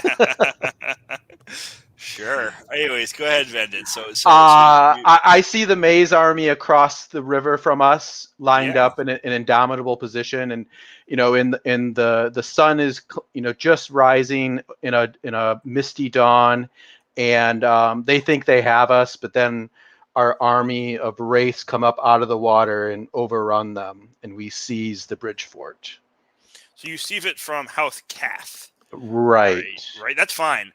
They're I think obviously they're vassals of the Maze, though, aren't they? they absolutely are. I mean, you're taking an asset from Maze by taking it 100%, Right. and from the usurper.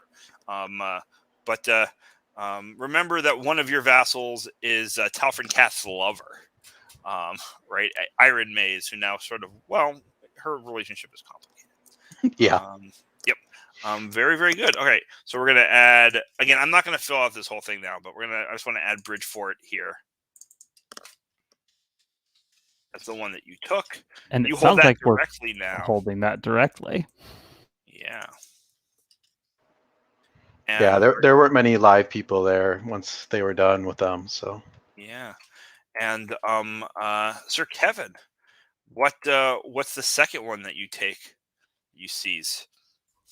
I just think it's a big liability to leave the Greater House Keffel just hanging out there in the middle of stuff that we control. Mm-hmm. So I think there comes a time when we kind of launch a pincer maneuver, right? Like our lesser Keffel vassals riding from one direction, and our like Clarion Glen levy riding from the other direction to assault Harris Estates, and bring them into the the brave new Dole that we're forging here. Sure, and they retreat out to the Cloverlands and survive, but you now have full control of the steppes. So yeah, so now we will gain 1 renown per holding taken from a higher tier faction. None of them are higher tier. Decide whether these holdings were handed to another member of the retinue or kept under the direct rule. So, I mean, this is a question for you, Siobhan. You currently hold these two holdings, Bridgefort and Harris Estate, directly, and you are, of course, the claimant. Do you give them to any of your retinue or not? You're muted. Not yet, at least. As queen, I obviously have the right to do whatever I want, whenever I want. But I think currently, Siobhan is ruling these provinces. Cool. At least nominally. Cool. So that means it doesn't. This is the same either way. So you get, first of all, your rule goes up 1 because you now control a new domain. Okay. Where is it? So let's bump your rule up 1. A new province, and then the second thing that happens is you get the levy from the Steppes of Dole, which is, I believe, cavalry. It is cavalry. Yeah, and oh dear. We're out of space for a levy. I'm just going to do a thing. Here's what we're going to do. For the record, formally, Vendon, those outriders are probably technically an asset or whatever. Well, yeah. I mean, they're definitely a levy that you control, but I think they're probably technically cavalry because that's one of the categories. Okay. Outriders isn't, but I imagine they're not like heavy cavalry that like they function as outriders, right? They Sure. Light cavalry, scouts. Yeah. They're light cavalry. Mm-hmm. Blue. Let's just see if I can then paste that whole situation. Yeah, good. It's a little messy, And so we've got new cavalry.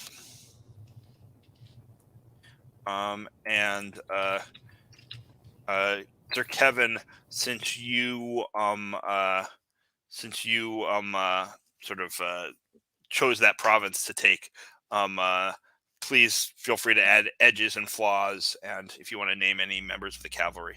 Absolutely. Yeah. Cool. Great. So now, Siobhan, decide which path the retinue followed. Was it diplomatic expansion or aggressive expansion?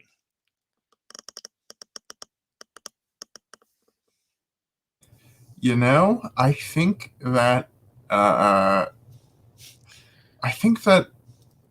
for as much as Siobhan tried, at the year's end, it ended in an aggressive expansion. Okay. So, and I think that the enemy holding that was raised in the siege,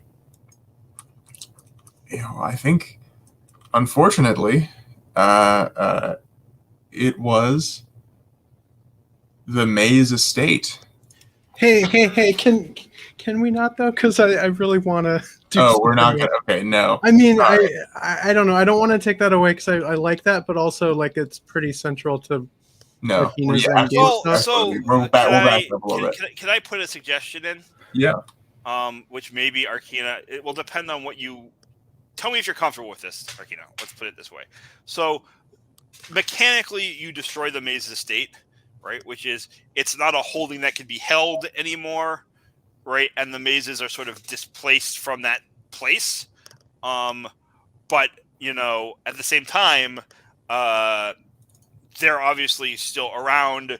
The house still exists. They still have assets. They may be retreated to the monastery. The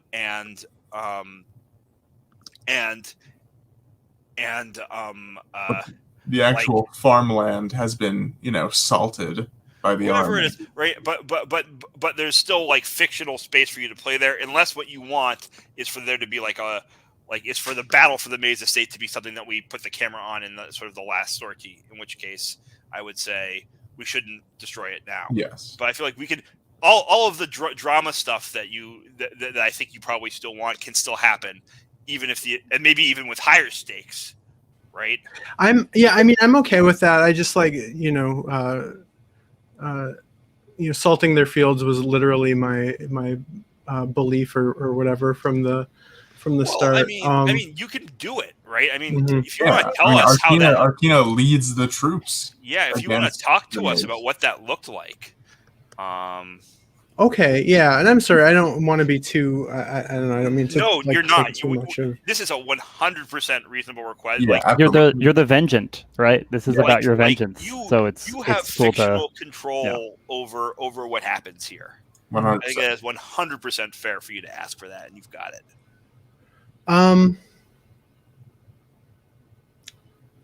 Yeah, I think I'm kind of undecided to tell you the truth now. So also, if I you want, don't- we can leave it, and then it will still be around for us to do stuff with next session. That's also fine. I just wanted to give you the option of sort of this way we know you'll get that moment in the fiction, and you're here to describe it now. I like the idea that the maze, house maze is driven out of their estate. I sort of, but I also sort of, I don't want their,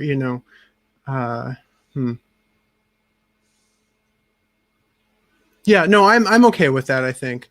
And as long as there's still room for, for me getting my vengeance. Oh, 100%. I do you don't have to describe it now if you want. I do want to know what your role was in that battle. I imagine you took a leadership role of some kind. Did Siobhan ever officially appoint Arcana to a leadership role after that happened to Bera? Yes. I don't know if we ever. Not on camera. But, right. Yeah. And especially with Sir Kevin gone, right? I imagine Arcana steps up into an even larger military role. Yes. Yeah. So I mean, I think I lead. Arcana is essentially the head commander of Siobhan's military by the time. Certainly by the time that they are marching into Gilded Meadow. Oh, that's such a terrible idea. Yeah, no. So yeah, I mean, I think Arcana's leading this, and I'm not going to paint the picture too detailed, but I do think that there's something about it that's fundamentally unsatisfying for her. I don't know exactly Sure. what that is. Sure. I think that's great. So the mazes are reduced by 1. You gain -2 status, which you cannot have. You're now at -3 status with them and at war. So let's do that. -3. And they're now, I think they were tier 3 and now they're tier 2. Where is the factions tab? Too many tabs. Yes.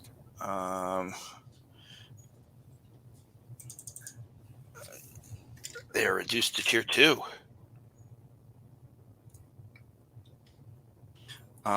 Yep. And I think that certainly Broderick Mays and his, the important people escape to Wyvern City and Oh yeah, and yeah, are even more mad at us, of Mhm. course, for all that we've And done. you get 2 times the gold value of the place, which is 12. You've got a lot. You've got more gold than you can hold. Take some pocket money. Yeah.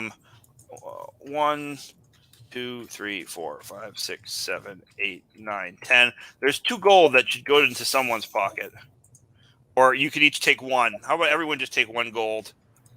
Okay. And I mean, you could all decide how you want to distribute the rest of it as see fit, but that's just mathematically it's easier for now if everyone takes 1 for themselves, and then we can. And then wonderful, yeah. So and 2 Imperial Ire. You cleared you cleared your Imperial Ire, and now it is back. It's possible we want to spend some of that gold on having me bring a present to the Empress. We'll see, I guess. Okay. Arcana. Who's a faction you gain status with? Anyone but the usurper. It can be someone you've already dealt with. It can be somebody new. We have to sort of figure out what the baseline will be for somebody new.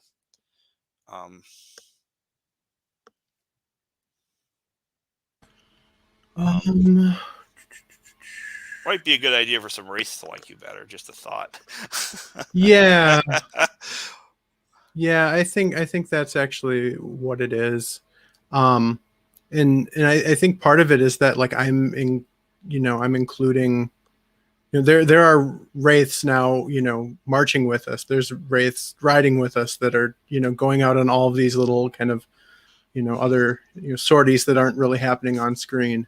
And I think what you learn as you're sort of fighting beside them is that some of them are like the sort of mindless horrors, dementors or whatever, right? That people always think of them as. They're your mindless horrors because they'll follow commands, but like that's what they are. But on the other hand, some of them, especially like the lieutenants or whatever, right? The commanders, are people. Like they're scary people. They're often cruel people.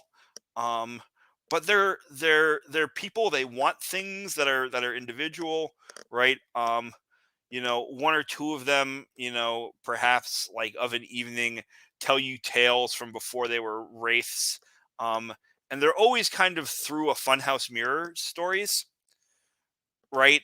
Like again, coming into sort of how we talked about, well, it's not clear what the relationship is between the wraith Sarah Derrick and the woman Sarah Derrick, but there's some connection, right? So these stories are sort of told like there's something there that happened to a person, and it may have happened to this wraith as a person, but the way they tell it is always either like detached or too involved. Like there's just something that's a little bit off. But they're still, like I said, they're people. At least, and so that like raises a question to you about, okay, so what's the deal with these mindless horror wraiths? Right? Like, were they people? Can they become people? Like, what's the story there? I think that's kind of what you get for fraternizing with these wraiths, but there's trust that starts to build, and they become more loyal to you. Cool. And Vendon, what's another faction that becomes you gain status with? And if you want to look at the overall faction sheet to pick one that we haven't really dealt with yet, that's fine too. I'm open to suggestions, but I'm thinking doubling down on the wraiths. I think Vendon would he playing a long game of just, he's kind of antagonistic to them, but he pretends to soften to them over the course of the year and share his magics and his understanding with the queen, trying to soften her up and gaining her trust, I guess. So there's, just to point out, there's also the Borrowwood wraiths, right, who are harrying your various different holdings there. So we could you could jump up Clarion Glen wraiths to 2. Right. I think narratively, I actually think it may be, how does this read? Gain +1 status with 2 factions. I think you need to pick a different faction. Yeah, let's do.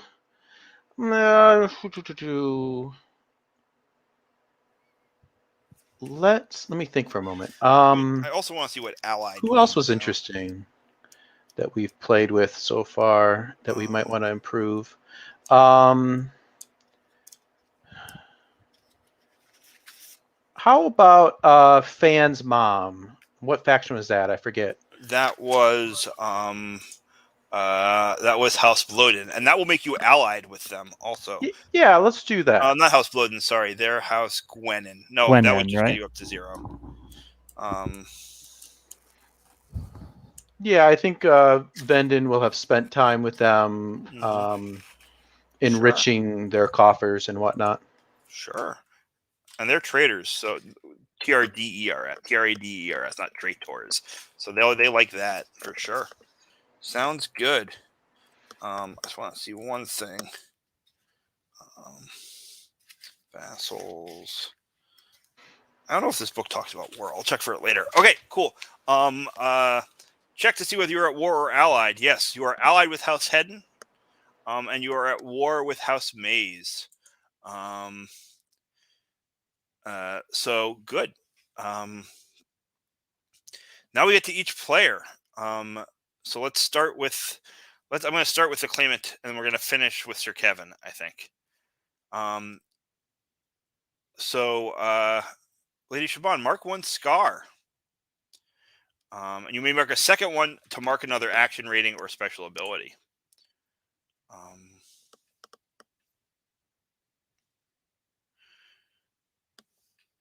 Actually, you know what? Everyone take 5 minutes and go through this, and then we'll go around and go through what you've all done. That's a better way to do this. Cool. Thank you. I'm going to unshare it so I can look in the rules real quick through the PDF.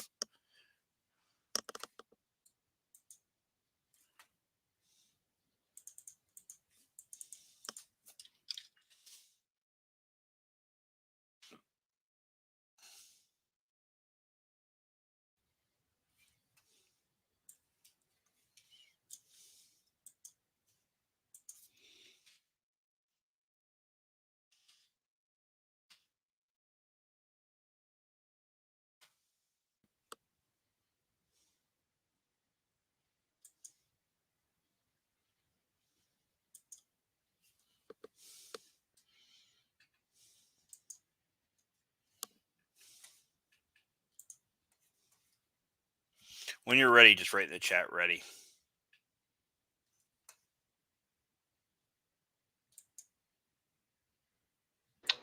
When it says mark 3 action dots, is that like 3 experience or just 3 whole dots? 3 whole dots.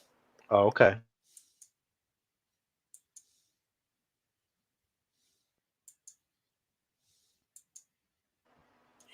Can we go to 4 now, or do we? I don't know. I think there was one of the places we needed to get to 4. It wasn't there. I don't know if we got that. Yeah, no, I don't think you do. But I'll double check. I think the highest you can go. No, we need to is 3. take the Imperial Academy. Right. Oh, that's okay. right. Okay.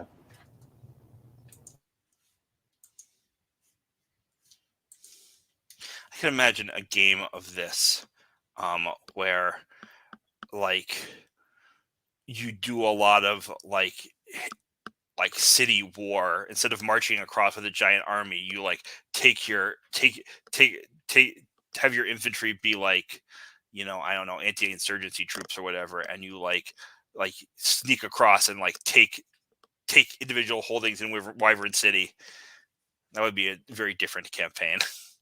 It would be a very different campaign. Yeah. Isn't it just Blades in the Dark again at that point? If Well, you're just no, taking because individual streets of a city? Well, I mean, maybe for a sortie or two, right? But like, then maybe you're taking the city, and she gets out, and you've got the city, but there's the rest of the kingdom. Right. You know what I mean? Yeah, Like- the more zoomed in version. Right. Like at the end of the day, you still have to fight over the map of Dole, right? You can't Yeah. just be like doing street to street war in the whole for the whole campaign. I think you could definitely take it in a lot of very different directions. You can definitely pull on those strings in some very interesting ways. Yeah, the game, it feels like not the game, but like the intuitive way to do it is to what we did is like expand out from Clarion Glen geographically. Yeah. But like, I don't know that you have to, and that's interesting. That's Yeah. like if I were running this campaign, if I were playing in this campaign or running it again, I would maybe suggest, or as a player, I'd be like, that would be like I did this way that one time. Let's try it this other way now. We haven't engaged as much with the naval aspect, right? But Yes. like, there's a special like levy of like waterborne raiders you can Yep. you can raise in Dole, and Yep. province we basically skipped is the most kind of Naval. Yep. naval focused one. So that would be a whole different way to do it, where it's a lot about going up along the coast and like going down via rivers to raid from the water. Yep. 100%. I mean, that would be another way to do it, right? To like also just like go out the Keening. Yes, to take the northern coasts instead of coming across the bottom of the south. Yeah. Yeah, I think there's a lot of tactical differences that you could do. I mean, definitely we're a little bit conservative in our territorial spread, even if we kind of went all over the place with the game's lore. I think a lot of that. I think that's connected though, right? Because Yeah, some of it has to do with the exactly. fiction we created. Because you want to lean into the wraiths so early, and that's like the local problem that sort of establishes the thing you're dealing with at the beginning. And then we're like, and now these wraiths are another. I was like, well, it's more interesting if these wraiths are a faction that you have to deal with, right? And then that turned into sort of a big chunk of the campaign, right? And so it kept you local, right, in a way that if the wraiths were, I think the way this game more envisions it is that the wraiths are like an environmental hazard that pops up from time to time. Okay. Are people all set? I'm mostly set. I'm still rewriting my look, but otherwise I have everything. So Give Josh another second. Yeah, I'm good. You're good. All right. So let's start with you then. So what scar did you mark? I took the scar monarchical. I think that a year of being a queen has changed Siobhan in some ways, and if you think that is not an appropriate scar, please let me know. I think that's fine. Well, I would like maybe there to be an adjective appended to it. Yes. If that makes sense, like monarchically cold, but like what's the the idea is that like the responsibility of the throne has gotten to you. Yes. But like I want it sort of to be clear that like how is that like what means that how has it scarred you? Yeah. You don't have to answer that question right now if you want to think on it, but because I like the idea, I just would like it to be a little bit sharper, more pointed. Cool. It's not your fourth scar, so clear all your harm, paying 1 coin per level of harm removed. Do you have harm? No, not So currently. then never mind that. Mark 3 new action dots. What new action dots did you mark? Let's go to your character sheet. Also. I took 2 new action dots in command and 1 new action dot in sway. Wonderful. Yeah. Good. And what new special ability did you take? I took Insurrectionist from the Idealist playbook. Take +1 die to that's sway when driving a crowd to action. It develops into an uprising sortie. This is very in character. I love it. Very in character, and if it becomes an uprising sortie, I then get a +1 die on the sortie roll. But just in general, good at crowds. Sure. What's your look? My look is I totally overlooked the last thing on that. So my you can look. think about Okay. that. Siobhan is wearing a crown, for one. I don't think she was wearing a crown when we left off. Mhm. So she is wearing a crown. All of her clothing has gotten a lot more ostentatious. Not impractical, but the sort of embroidery and the gilding has just increased dramatically in value. As you know, the closer that the troops push to Wybron. I think that Siobhan has started dressing a little bit more according to fashion, rather than sort of her own style. Partially because of the pressures of trying to become a queen, right?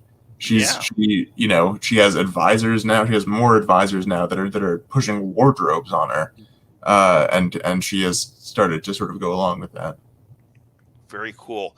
I'm sorry, it's 11 o'clock. Are people cool with hanging out for 10, 15 minutes to wrap this up? Yeah, totally. Yeah, Great. totally. Amazing. Okay, wonderful. Sir Kevin, I'm curious, tell me, how have you changed? What scar did you take? Were you going to end with me, Jesse? Oh, that's right. We're going to end with you. That's true. Well, yeah, but you're going to get a vignette also. So For the Imperial stuff. Okay, cool. I'm cool to go now on the how I've changed. So let's do the how have you changed piece first. I took the scar Heartbroken. That is excellent.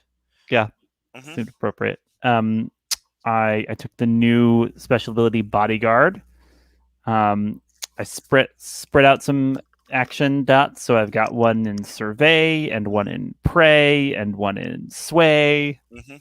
So everything that ends in A, basically. And if you want to hold your look until your vignette, that's cool. Or if you want to give it now, that's fine also. I'll give it now and see if there's any additional detail that comes in with the vignette, right? Mm-hmm. So his new look for Sir Kevin is a sad gaze and dented armor, constantly twitching except in high adrenaline situations. Cool. Awesome. Thanks. All right. Vendon, how have you changed? What's your third scar here? Fading. I think he has long stretches where psychologically he's in another place, and then sometimes physically he just fades away and then comes back. And then what else? His look. His robes. He's not taking care of himself. His robes are becoming ragged. And he has very prominent signs of being wraith touched now, and he's not trying to hide it. So everyone's like terrified of you, probably. Probably, yeah. Are those runes now tattooed on your body instead of painted? Let's say, yeah. Sure, I like that. I'll add that to it. And then I took Savvy, which is just I can use special armor to resist a consequence from deception or persuasion. Cool. And I took Sway, Prey, and Study. Amazing. And Arkina. Let's talk about how you've changed. Yeah. So I guess I'll start with look. Arkina's hair has a lot more gray in it now.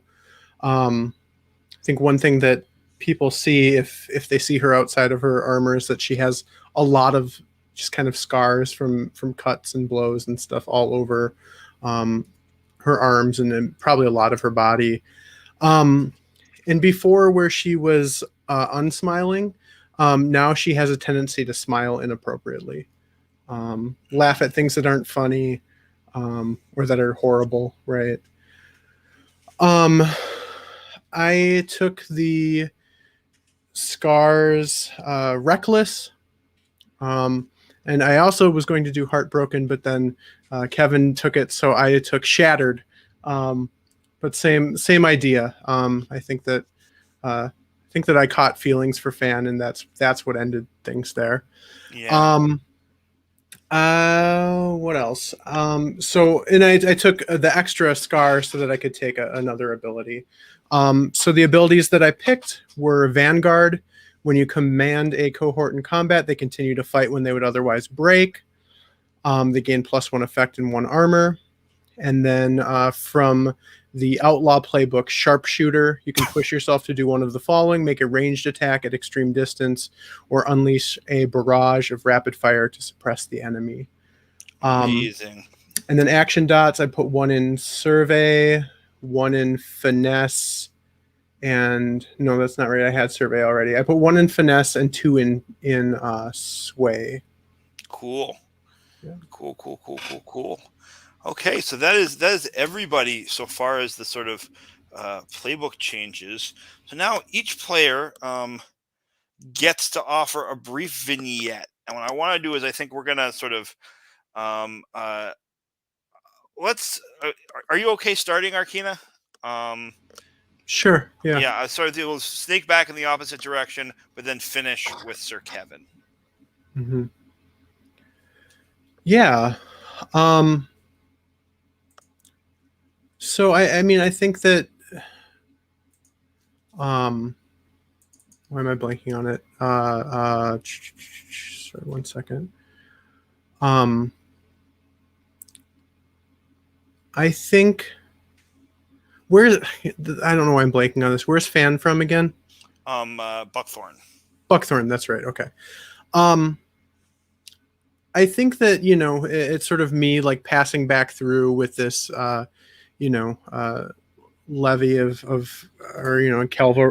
cavalry and some of the wraiths, kind of like just passing by Buckthorn, and not to be too melodramatic, kind of having a look of longing, maybe even a moment of kind of stopping and trying to decide whether I want to like go in as I'm passing through, and then just deciding to keep marching forward back to Ironburl. Yeah, very nice.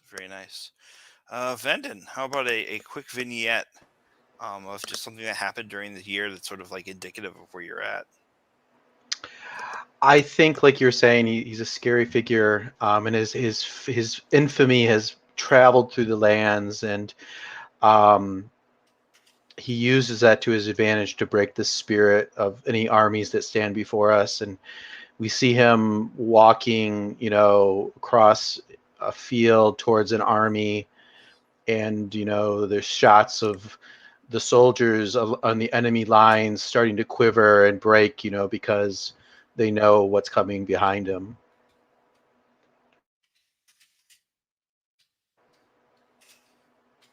I think that's it. Yeah, that's great. Lady Shaban, Queen Shaban, excuse me. Yeah, I think we see a couple shots. We see Siobhan in her chambers. I think that we see a time lapse, of Siobhan entering her chambers, and over time, just the room becomes unrecognizable. It becomes a queen's room, and think, eventually sort of Siobhan,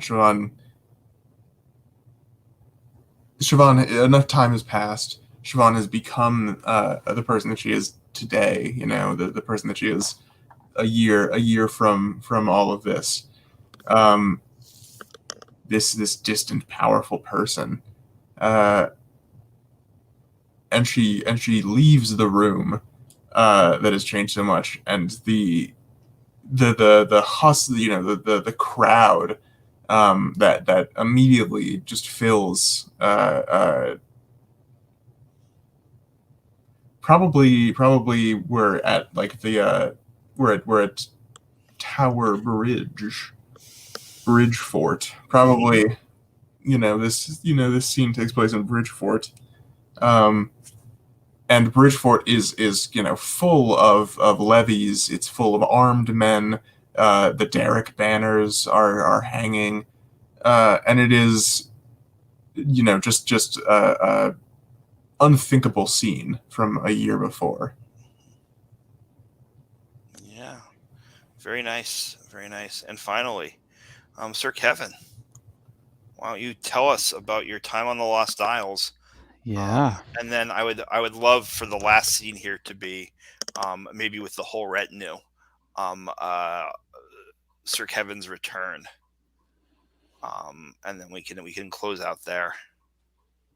Yeah. So Sir Kevin goes to the Empress's court to submit to her mercy, and ask forgiveness to decrease the ire that the Empress has towards his lady and his queen. And so he is sentenced to service in the Lost Isles, trying to reclaim these wraith-infected city-states. And so we see like just a little vignette of Sir Kevin, at the head of a group of imperial troops and or conscripts, and he's got his special whip, and he's kind of tried to help the others to build their own. So like several people have like wraith restraining whips, but none are like quite like as good as Sir Kevin's, right? And so like there's this scene of them like all together, like trying to like pull down this like gigantic wraith, right? This like Goliath like wraith towering over a city square, and like this whole troop of people have like lashed it with their silver whips and trying to pull it down, and then like somebody's whip breaks, right? And like the wraith like gets like a hand free and just like claws Sir Kevin with it, because he has taken the scar wraith touched from his service in the Isles.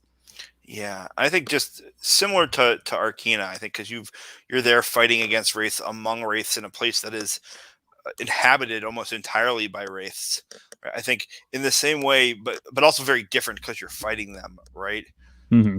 Again, these wraiths, some of them are those sort of like mindless horrors, but like they fight with tactics, right? They have different kinds of units. It's clear that there are commanders giving orders, right? I don't know that you ever like break through all the way into a wraith settlement, a city, to see sort of like how they live and what they're doing, right? But again, you have a sense that there is like some of them are people, and what that means for you exactly, is not entirely clear, but some of them are people. That much is I don't know if it's obvious to everyone, but I think because of your experiences in Clarion Glen, you're sort of able to pick up on it. Yeah. Well, I was part of the only, political body in the Empire that has, made a formal alliance with a group of wraiths. Yep, exactly. Yeah. And I think a scene with the whole retinue probably doesn't make sense. But when you arrive, when your term of service is over and you return to Dole, like where do you go? Where do you disembark? Who do you try to sort of like? Do you go straight to Lady Siobhan? Do you go to Cambrica Vineyards? Do you go to Deep Forest? Yeah. You go to the front, right? I mean, there's a war going on, right? You go to the front. I think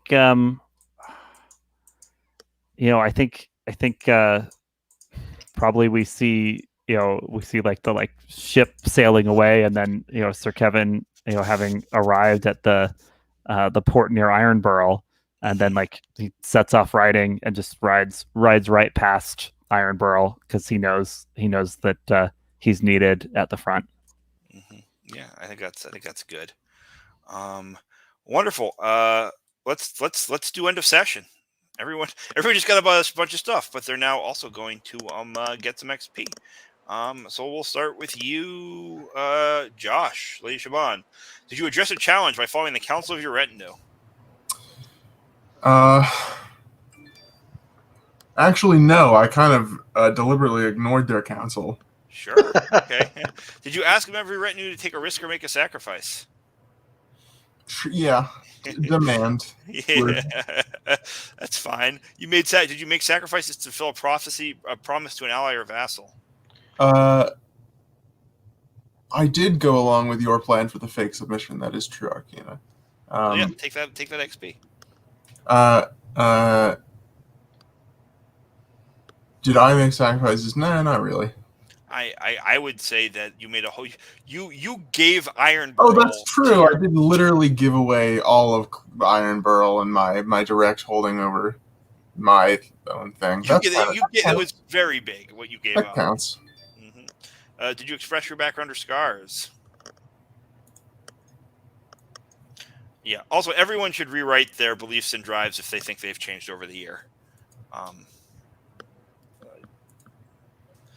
We'll check in on that at the beginning of the next session. All right. Great. Sir Kevin, did you take risks to protect the claimant? Yes, 100%. Did you make sacrifices to protect the claimant's interest before your own? Oh, when I confessed my love and got brutally shut down, and then voluntarily went into exile fighting Graves, and got scarred by the process. Yeah, I think so. Yeah. Did you take initiative? No, that ain't count. That was all selfish. Did you take initiative to advance the claimant's name? Yeah, to some extent. I mean, that might touch touch on what I did, spying on Lady Sarah and trying to figure out what the truth of the wraiths was. Yeah. Did you express your background or scars? Yeah, so much of the session had to do with the fact he's a bastard, the fact he feels tarnished. Yeah. Did you express your beliefs and drive? The drive was to break through the lies and doubts sown by the wraith usurping the name of Lady Siobhan's mother, and I think we broke through to a ambiguous place, but we did break through. Wonderful. Okay. Vendon, did you take initiative to call in a favor or collect a debt? I don't think I did that this session. No, I that sounds right to me. Did you make sacrifices to pursue a long-term goal? Oh boy, Yeah, boy howdy! yeah. All you do is sacrifice your body for your long-term goals. Yeah. Did you challenge the claimant's assumptions on a situation or problem? Yeah, I have a whole Constantly. secret plan going on. Yeah. Did you express your background or scars? I think my scars were right out on the table now today. Quite literally, you opened up your shirt to show everybody your scars. Sure. And did you express your beliefs and drive? Yep, I'm definitely trying to get rid of these wraiths. Mm-hmm. Wonderful. And Arcana, did you make sacrifices to gain a strategic advantage? I'm not sure. Does anyone have any ideas on that? I mean, you sort of sacrifice. This is like a little bit of a burning wheel mold breaker move, but you sacrificed your belief about the wraiths, or was it drive about the wraiths at the time, right? Yeah. Oh yeah. My belief was that my way to claim vengeance was to drive them out. So yeah, absolutely. Did you take initiative to preempt the threat? Yeah, I mean, I kind of butted in and said, "Hey, this is the plan. This is what we need to do." Yep. Did you counsel the claimant to choose aggression over compromise? Kind of the opposite of that this time. Yeah. Did you express your background or scars, or your? Yeah, I mean, I think more in kind of the various scenes of battle that weren't part of the actual sortie. But But that's part of the game. yeah, You 100% did that. And did you express your beliefs and drive? yeah, because I will. I already changed them, so now I don't remember what they were before. No, but you were doing them. But Yep. yeah, I was doing them. Yep. Cool. All right. That was wonderful. Thank you, everybody. And yeah, we'll be back next week to take the crown or not.